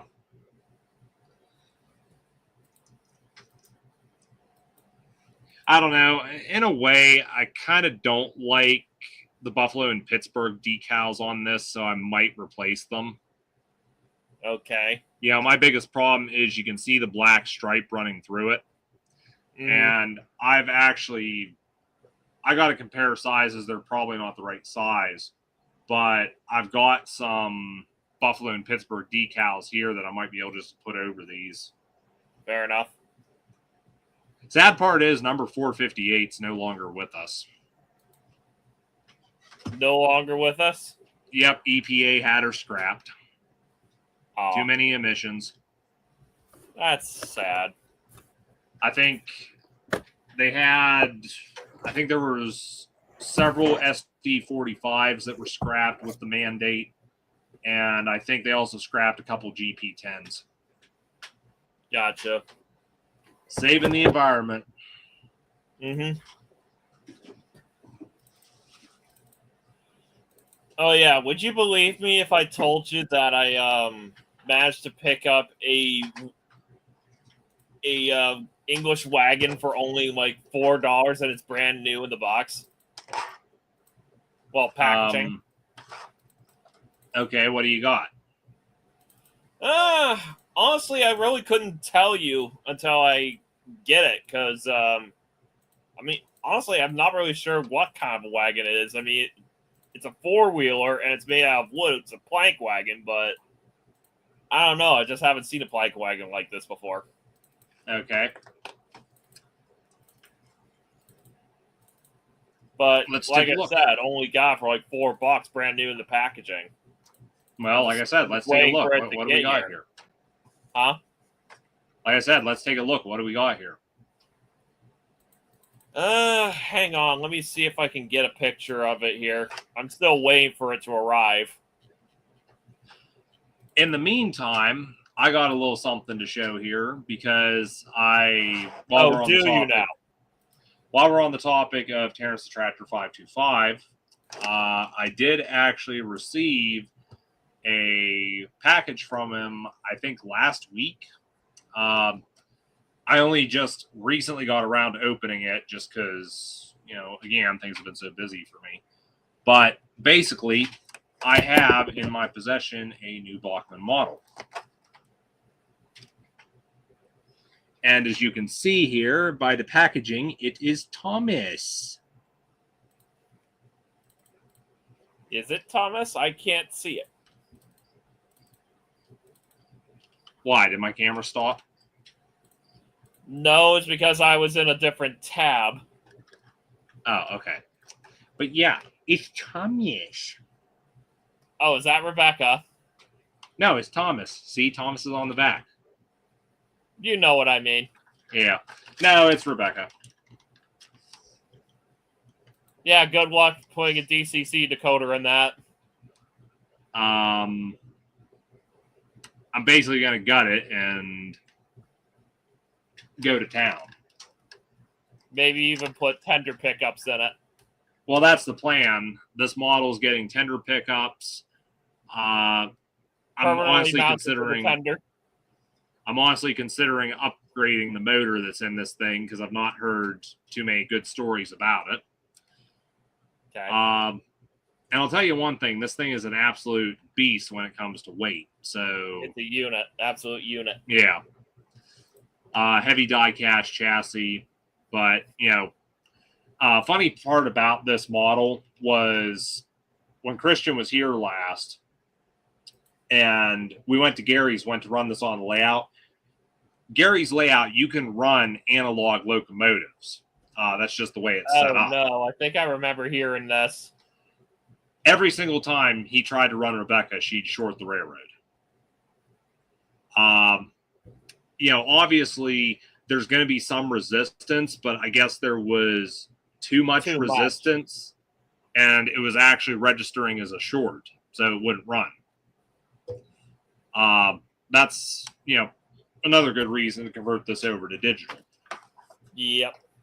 But, like I said, plan is basically going to tear it apart, put a decoder in, tender pickups, going to find some way to, basically the tender and the loco are going to be hardwired. I don't really want to mess with plugs. But, one of those deals, try to make something decent out of it.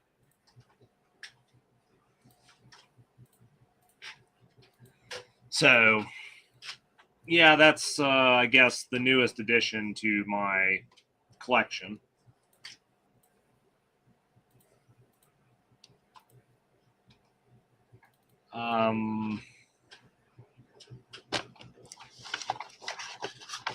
Okay, it's labeled as a 5-plank mineral wagon. 5-plank mineral wagon. The thing that I bought. What kind of minerals?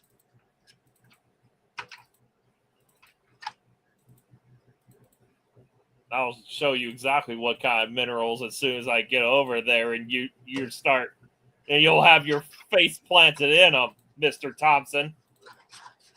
That can be misinterpreted. Shut up. You shut up. I'm going to call your mom and tell her you're being mean to me. All right, let's see what we got here with this wagon.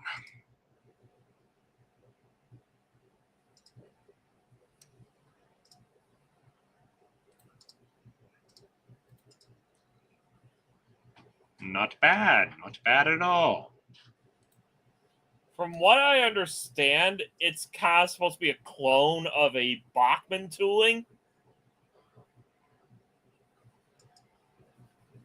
But I haven't seen a Bachmann wagon like that before, so. I mean, I'll be honest, it looks rather interesting. Kind of. I honestly think the packaging is kind of a joke, though. You know why the packaging is like that, right? Why? Because the wagon itself was bundled with a model railway magazine issue. Okay, fair enough. So typically those would actually come free with the magazine. I kind of remember seeing something recently. I mean, not like recently, but within the past few years, I think it was. I remember seeing sort of like a mail-in thing, I guess. You'd get a magazine, plus you'd get like something model railroad related. Yeah. But what I saw was it was a passenger car, basically.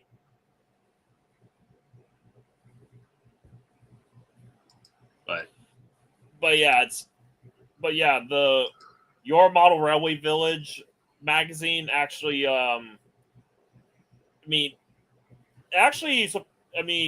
depending on the issue, you could actually get a variety of different, pieces of rolling stock or even scenery.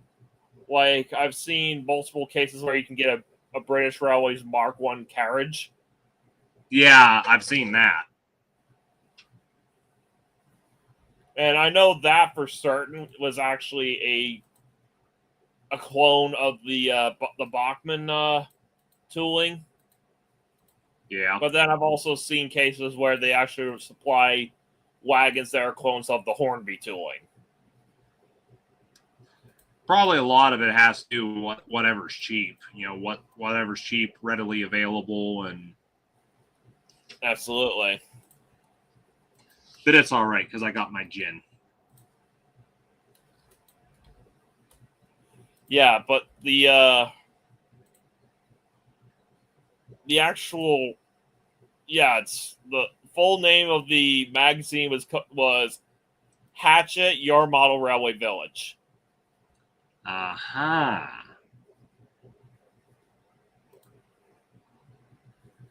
But yeah, like I said, they actually supplied, like, depending on the issue, a variety of different set pieces and even rolling stock. What I mean, there's another version of that mineral wagon that I got that actually reads Smith Brothers Benton. But I went for, while I did see one of those for sale on eBay, I kind of just went with that brown one just because I feel what I'd rather have a more generic looking wagon. Yeah. So here's a question for you, Eddie. Yes. Which would you rather have? Coca-Cola or gin? I don't drink alcohol, so it'd have to be Coca-Cola. Oh. Alrighty then. But gin. in the case of James May, I love his gin. Aha! Gin wins every time. It's a gin win. Yeah. But yeah, like I said, I mentioned this in a previous stream. I got multiples of those tankers, and I just figured I may as well get one of them to Corey just because we were both Top Gear fans. Yep. A moment of silence.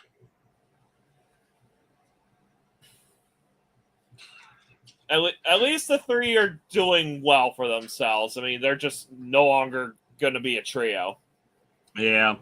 I mean, it's one of those deals. All good things have to come to an end, unfortunately. I mean, James May has his he's got his gin. He's got a bar and he's got gin that he sells. His own gin that he sells from it, and also sells in shops. Richard Hammond has a classic car restoration business. And Jeremy Clarkson has his farm. Yeah. You ever seen Clarkson's farm? And he also has a bar of his own as well. Yeah, you ever seen Clarkson's farm? I think I've seen one episode, but I haven't really watched the series in full. I've seen a few, and I'll be honest with you, some of the stuff. And it's kind of funny because there was, I guess, an inspector was checking out his farm, and he was asking him, he's like, what's that thing in the background? And he's like, oh, that's a lift that I had in the back of a Jeep when I forget what they were doing in the episode of the Grand Tour. But then he was asking him, he's like, well, what's this here? And he's like, that's a piece of a house that my idiot colleagues demolished. It's like you had the references from the Grand Tour and Top Gear and absolutely. I mean, hilarious. Yeah, they're no longer a trio, but they're still good friends, I feel. I forget. I think he even had, I want to say, a Porsche in one of his shipping containers on his farm, and I know he's got an Alfa Romeo. That might have been it. But he's got an Alfa Romeo that I believe he actually bought for the Grand Tour, for an episode of the Grand Tour, and he ended up buying it from the production company. Yeah. Because he actually had one of those in his younger years, and after driving that one on the Grand Tour, he fell in love with it and just could not live without it. Yeah. Oh, that's sort of like Hammond with that one car he brought back from Africa. It wasn't Africa. It was Bolivia. Yeah. Yeah, Oliver. Mm-hmm. And funny enough, he's kind of made it into a habit of buying cars from the production company at this point. I mean, yeah. The very last car he had on Top Gear, the MGB GT from the very last, one of the last two challenges, he bought from the BBC and has turned it into the race car that actually represents his shop. Yeah. And he's also got the Chevrolet SSR from the I can't remember what the special was called. And he's also got the Ford Capri from the very last Grand Tour special. Which is the special I have yet to watch because again, I'd rather watch it with a friend, Yeah, see what happens. Maybe we can check it out here. That and I mean, maybe we might actually watch it when I go and visit you. Yeah. Might actually make some popcorn and just watch, caramelized popcorn or something like that. Yes. Because I think you did that with a certain somebody. I think that was a couple times. I've done it with a few people. There was a recipe I got from the YouTuber Kip K. You basically take popcorn, you make it's like a butter marshmallow mix on the stove. Then you put basically crushed up Butterfingers in with the popcorn. Then you pour that mixture over the popcorn. I think they call it Butterfinger popcorn, but it's actually pretty good. Okay. The only thing I hate is the Butterfingers, they get stuck in your teeth. I bet.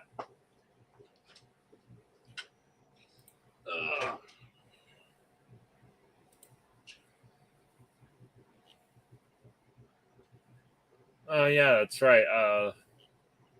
I did score another wagon. I did tell Mr. Thompson about it, but nobody's seen it yet. Nobody's seen it yet. My name is Eddie. Very funny, Mr. Thompson. Nah. Call your mom and tell her you're being mean to me. Well, you're being mean to me. That's beside the point. Sure it is. It's like they say, if you dish it out, you don't have to take it.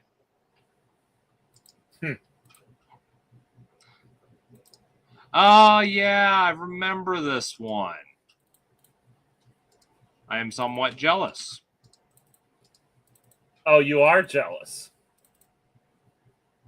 I mean, hey, I want one. I mean, who knows? If another one comes up, maybe I might surprise you. Maybe. Maybe not. As a mystery. But yeah, Hornby, I feel like Hornby really did it better than Bachman in some areas. Like with Scruffy, for example, they definitely nailed the character a lot better. Yeah. They actually used a screen-used face, for example. Bachman, for whatever reason, used one that was never used. Mm-hmm. The framework on the body is actually in rust color.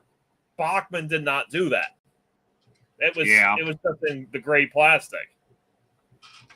Yeah, I mean, another thing I like, I don't know, the proportions to me look better. I mean, I feel like on the realistic side of things, the Bachman one actually is better because the Hornby model is a little more squashed. Yeah. But definitely in the terms of the face and the paint work, it definitely is better than the Bachman one. Yeah. I don't know. It's one of those deals. I think the Bachman one could have been pretty decent. I just would have went with a different face and, a little more paint. For sure.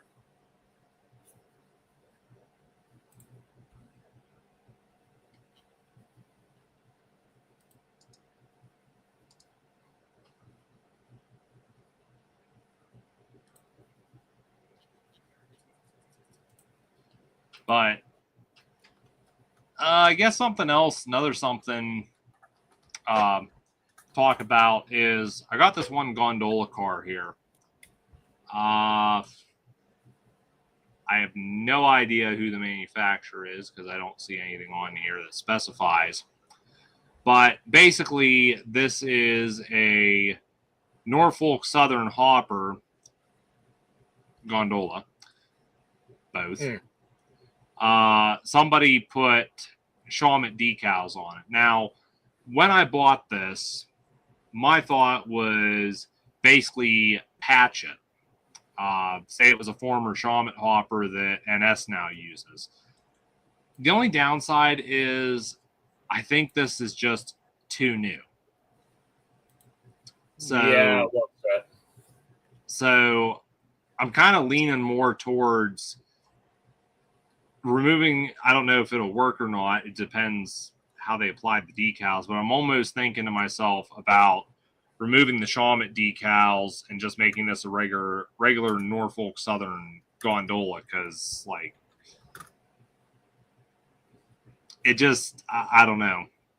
One of those deals, I wanted this to, have another piece of stock for my Shawmut fleet, but again, just the more I look at it, the more I'm thinking it's not going to work. But yeah, I mean, it basically, my idea was to patch the NS like it had been put on recently, and then basically have the rest of the car weathered. But again, I think really it's too new to be weathered in a convincing way. But I don't know. Something I just got to think about, I guess. But it is nice. It's got metal wheels, got KD couplers on it. It's pretty decent. Trying to remember, I don't even think I paid anything for this.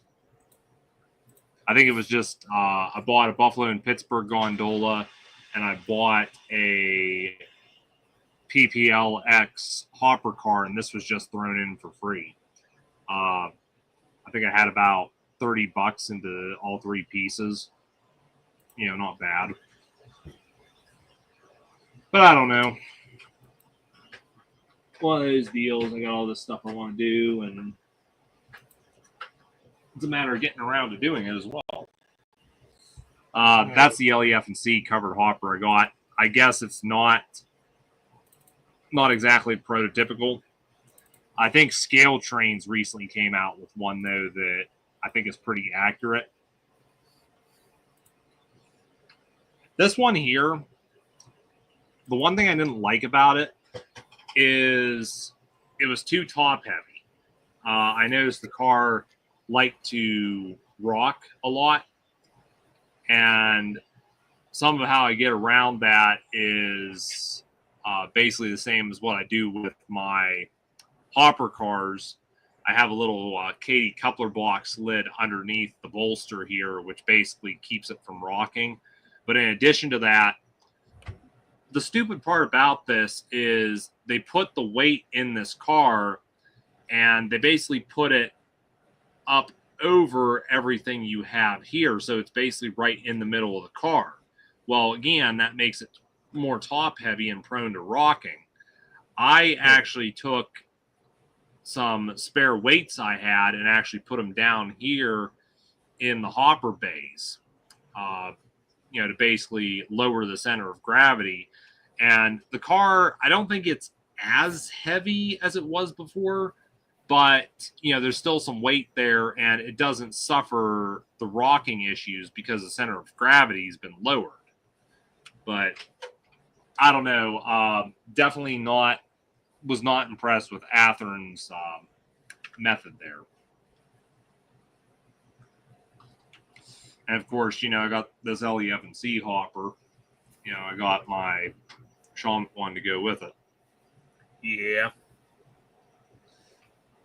And I guess with the LEF&C hopper, I also put 158 scale heads on that as well. Mm-hmm.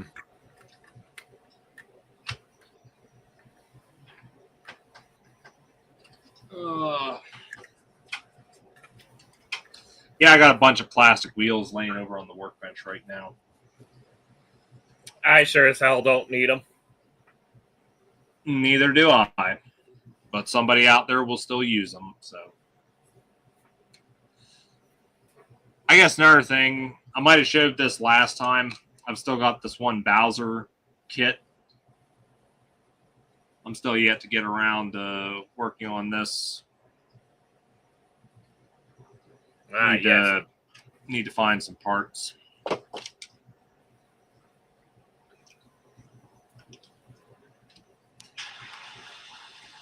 What else? I don't know.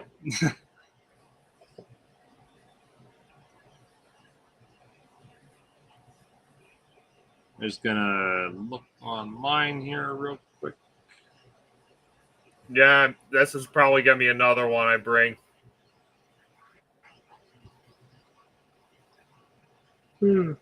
What'd you do? Break the coupler off? Nah, it broke off in transit. Well, shoot. Why is everyone so destructive? It's a real shame, too.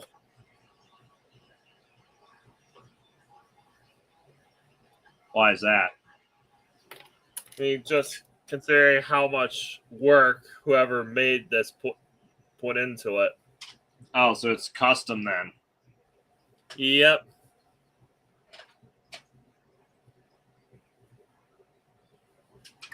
Well, dang.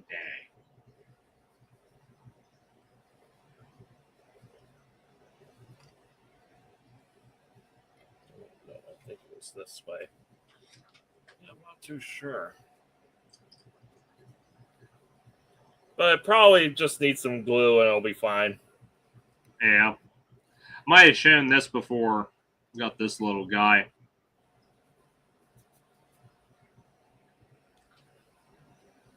Little high rail truck by Bachman. I actually want to make this digital, but the only problem with that is there's like, what did I knock over? There's like no room in this thing to fit a decoder. Like the whole thing is basically filled with the chassis. In fact, apparently they were having trouble trying to fit a motor in it because they've got this crate in the back here, which houses some of the motor. Mm-hmm. But like the only space in this is basically the cab area, and I'm thinking to myself, can I actually get a decoder in here, like an HO scale decoder inside this thing? I mean, it's one of those deals. If I can digitalize this, I would like to also put working headlights on it. But yeah, I mean, yep. Unlike the bus that I did, which I was really impressed with that. Unlike this, where there's a lot of room, and you can possibly see right in there's the decoder. But I'm not sure. It's a relatively small decoder, but I'm not sure it would even fit in the cab of this truck I have right here. And even then, I'd have to black things out. So yeah, I probably could have done something nicer with the wiring on this, because you look in the windows there and you can see the wiring. but I don't know. I've only ever run this little high rail truck once, and that was one time at Doolittle's there. We were working on the layouts, we were testing things, and I was surprised. This would actually run at a reasonable speed and didn't cut out. So I don't know if it was clean tracks or what, but one thing I started using on my models here, which they say it helps, and I think I have noticed, good things with this stuff, is they got this product by Zap. It's called Rail Zip. And basically, they have on here about it restores electrical conductivity, safe for plastics, penetrates existing corrosion, great for model railroading, slot cars, all electrical components. Yeah, I mean, I actually, when I got some of this stuff, I put it on all my models, and it definitely made some improvements. Especially, I've got a couple switchers here that I've tried running, and I was having problems. You'd have to clean the wheels constantly to get them to perform right, and I'm like, well, what's going on here? I'm assuming the wheels just had corrosion on them, because after I used some of this rail zip, all of a sudden they're running good. Granted, I think some of those wheels need replaced, because I'm assuming they're electroplated and they've got like silver plating on them. Well, that silver plating seems to have worn off in places, because the wheels have more of like a brassy color as opposed to like a chrome color. And unfortunately, your chrome or your brass, it'll oxidize. So it's one of those deals. That's where that stuff's nice. Fair. Saves me having to replace wheel sets at least for a little while longer. Yeah, Mister, I'm so special because I got a toy car. I mean, this is a Sweet 16, so. Oh, I got one of those somewhere. In bets. Well, yeah, because it needs painted, but still. You need to take that. Honestly, that should become its own video, dude. I got to get my sand. I got to get an airbrush before I do anything with that.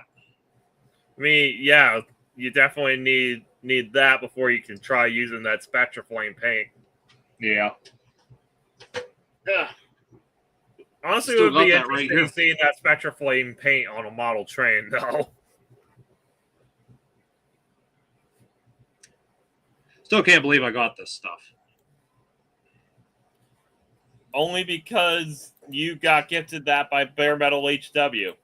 Yep, the man himself.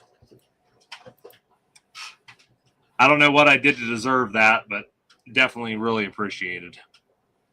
Because you did that investigation video on him. Well, yeah, because I enjoyed the guy's content. I wanted him to come back. It's like, where'd you go?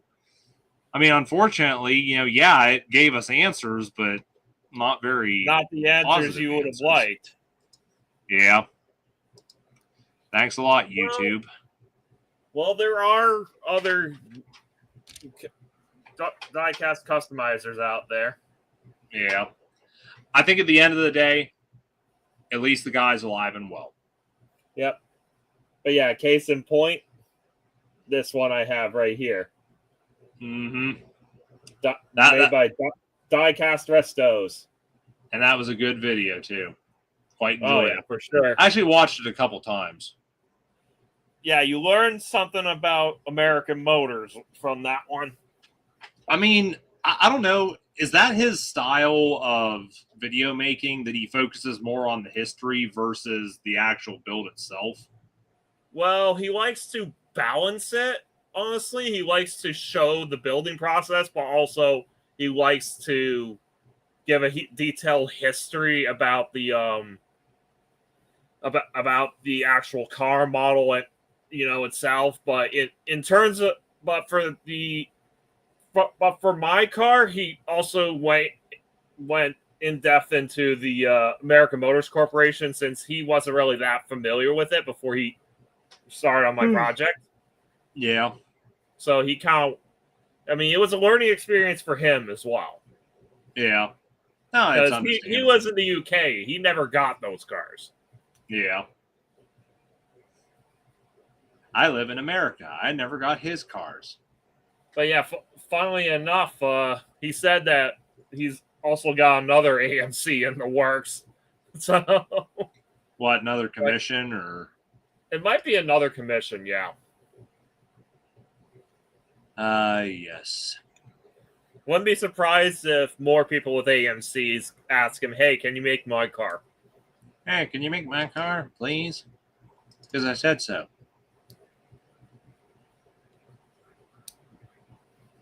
But yeah, this custom Eldorado really needs a restoration. Send it over to Bare Metal if he ever returns. Because, first of all, the axles are bent, and the wheels need to be repainted, and I mean, I'm assuming this is the original paint, but it's had its day. Yeah. Time for a makeover. Yeah, maybe you could use some of that red that you got. Yep. Or some gin. Yes. Yeah, we're back on the gin again. Mm-hmm. And I'm going to get in trouble with the YouTube algorithm for promoting alcohol. Hey, at least it's not some other topics. Yeah. I suppose, though, we've been going on for over 2 hours now. So, yeah, honestly, I ended up missing my Dungeons and Dragons session. So, oh, I apologize. I didn't mean to keep you that long. No, it's fine. I mean, I honestly had so much fun. I just totally lost track of time. Yeah. But I'm going to be another 8 minutes here. Going to be wrapping up the stream, calling it a night. So anyone that wants to, talk about whatever here for the last 8 minutes now, go ahead and let us know in the chat. I'll be honest with you, chat's been pretty quiet for the 2 hours. Aside from you, JJ. Yeah. I mean, granted, somebody was saying something, I guess. Yeah. But, I'm trying to think anything else I want to discuss. At the moment, not really. I mean, model railroad wise, I've got 3 locomotives here right now, 4 locomotives here that need new motors in them. So, that's got to get my hands on some Ather and Genesis motors, and I think that's like $160 right there for them. Plus, I got $160 a piece for the motors. No, $40 a piece for the motors, and I think it's like $160 by the time shipping them. Total. Gotcha. Yeah, but I need 4 of those. Plus, I got 1 model that needs sound module, decoder, whichever. Yeah, I got stuff here. It needs parts. They're models I want to get going, but I ain't got the money to really do anything right now. So, in time, I guess. Yeah, and then there's going to be a train club here. They're doing a module show. I see. When is Train Club's got a module show coming up here? I think next month it is. Maybe. There we are. Yeah, September 19th through the 21st, the train club's going to be doing a module show. Basically, they'll take their modular layout, set it up for the weekend, and display it, and then tear down on Sunday. So I'm actually going to be I'm actually going to be out of the area where I'm at right now to go to that for the weekend. So that'll be fun. Probably take along a few of my models to run and what have you, and mess around basically.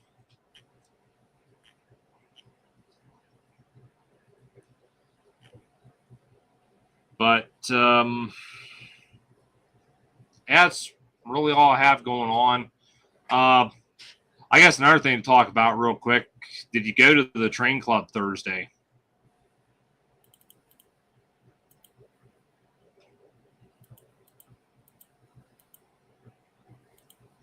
Hello, I'm talking to you. Huh? Oh, sorry, what? Yeah, I was asking if you went to the train club Thursday. Oh, last Thursday? Yeah. Because I didn't go this Thursday. I went last Thursday though. I actually think I was actually talking with you on my while I was there, and then on my way home. Yeah, because if I remember right, I got home, or no, last Thursday they didn't meet at Gary, so I stayed home. And I was just having a bull session with you there because I know you were running the class 40, I think it was. Actually, D199. Yeah. But yeah, you were running that there, and you called me there, sent me some photos and such, so we like blabbered on for the next hour or so. I think the next meetup is actually going to end up being a club meeting. Yeah. Because usually, last Thursday of each month, it's typically a club meeting. So kind of looking. I mean, it's like it's what the treasurer keeps saying. It's like watching paint dry.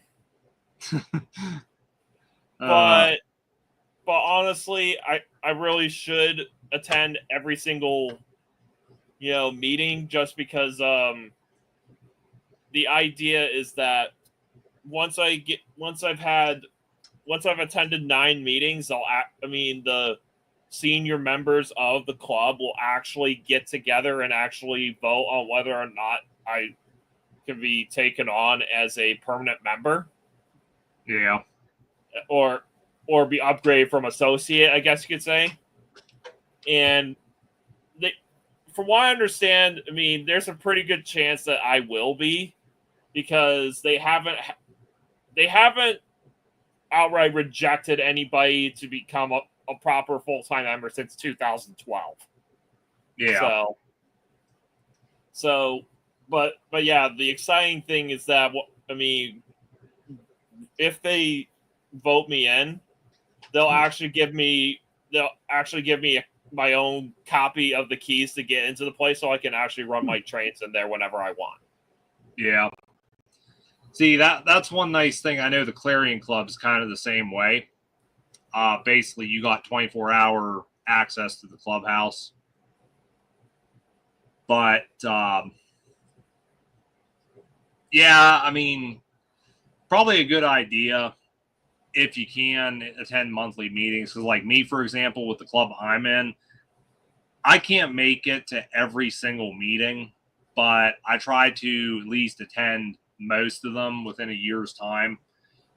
Like they had the meeting here last Sunday. I attended that mainly because, one, they're talking about the module show next month, and two, they're also talking about another show in December. So, they need input, on what other members want to do with that. So it's kind of a good idea to have everyone together to discuss it. So, but like the meeting last month, I didn't go to the meeting last month just because, one, I didn't have the time for it, two, because it was a bit out of my way to make it happen. But yeah, it's not always fun, but you kind of have to do it for the sake of the club. Yeah, definitely. And I mean, that's like, I go to Gary's there every Thursday. Well, you have the past several Thursdays we've met up there. It's been working on the layout, scenery, landscaping, cleaning track, that sort of thing. Oh, yeah. But the last 2 Thursdays that we've met have actually been, basically just running trains. And I mean, even that, it's still work related because you're still like we've got trains that got to be moved around to different places. So, it's basically like a mini op session like we did last time there. So you're still, still not like a free play or anything like that. But, there are times where you can just do whatever you want and it's fine. I guess like Gary's layout, that was one problem. That was a problem he had when he was still around, was guys would meet up there, to do whatever. Well, unfortunately, a lot of the guys just wanted to run trains. Nobody wanted to work on the layout or anything like that. And, you just can't do that because nothing gets done. Like me, for example, something I like to do is say I'm running on the layout. I also like to be cleaning track if possible, pull the track cleaning cars along with the rest of your trains, so you're doing something. For sure. I mean, that's kind of why I've been bringing the track cleaning brake van along to the club layout, because I figured, hey, if while I'm running my trains, I may as well also be helping to clean the track a little bit. Yeah. I'll be honest with you. I don't think I've once run my brake van yet. You need to. Yeah. Because considering you really wanted that thing. Yeah. I mean, it's kind of sad. There's a lot of models I have here that I just haven't ran yet. Yeah, James is another one. Yeah, well, he's one I got to get a decoder fitted before I can really do anything. Yeah. But I mean, I suppose though that is going to wrap things up for this live chat. Like I said, we've basically been going on 2.5 hours already. So probably time to call it a night. I guess the usual, before I head off, I want to thank everyone for tuning in. Thank you for your continued support and viewership. Also want to thank Eddie for being my guest. Yes.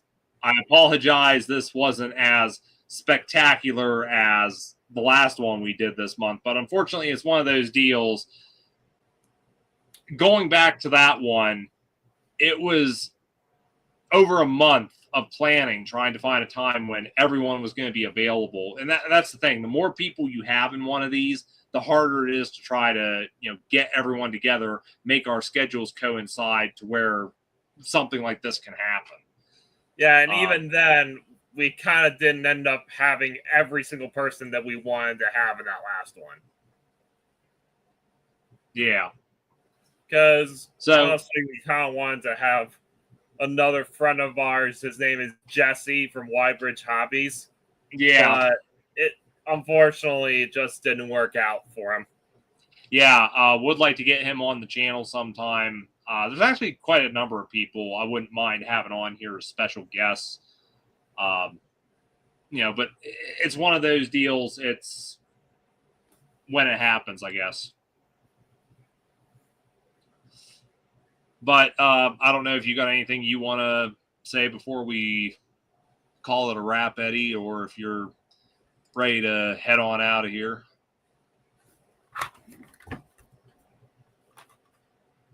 New York Central, it sucks. Okay. That's all I have to say. Fair enough. But yeah, that's going to be it for this live chat. Again, I want to thank everyone for tuning in. I want to thank Eddie for being a guest.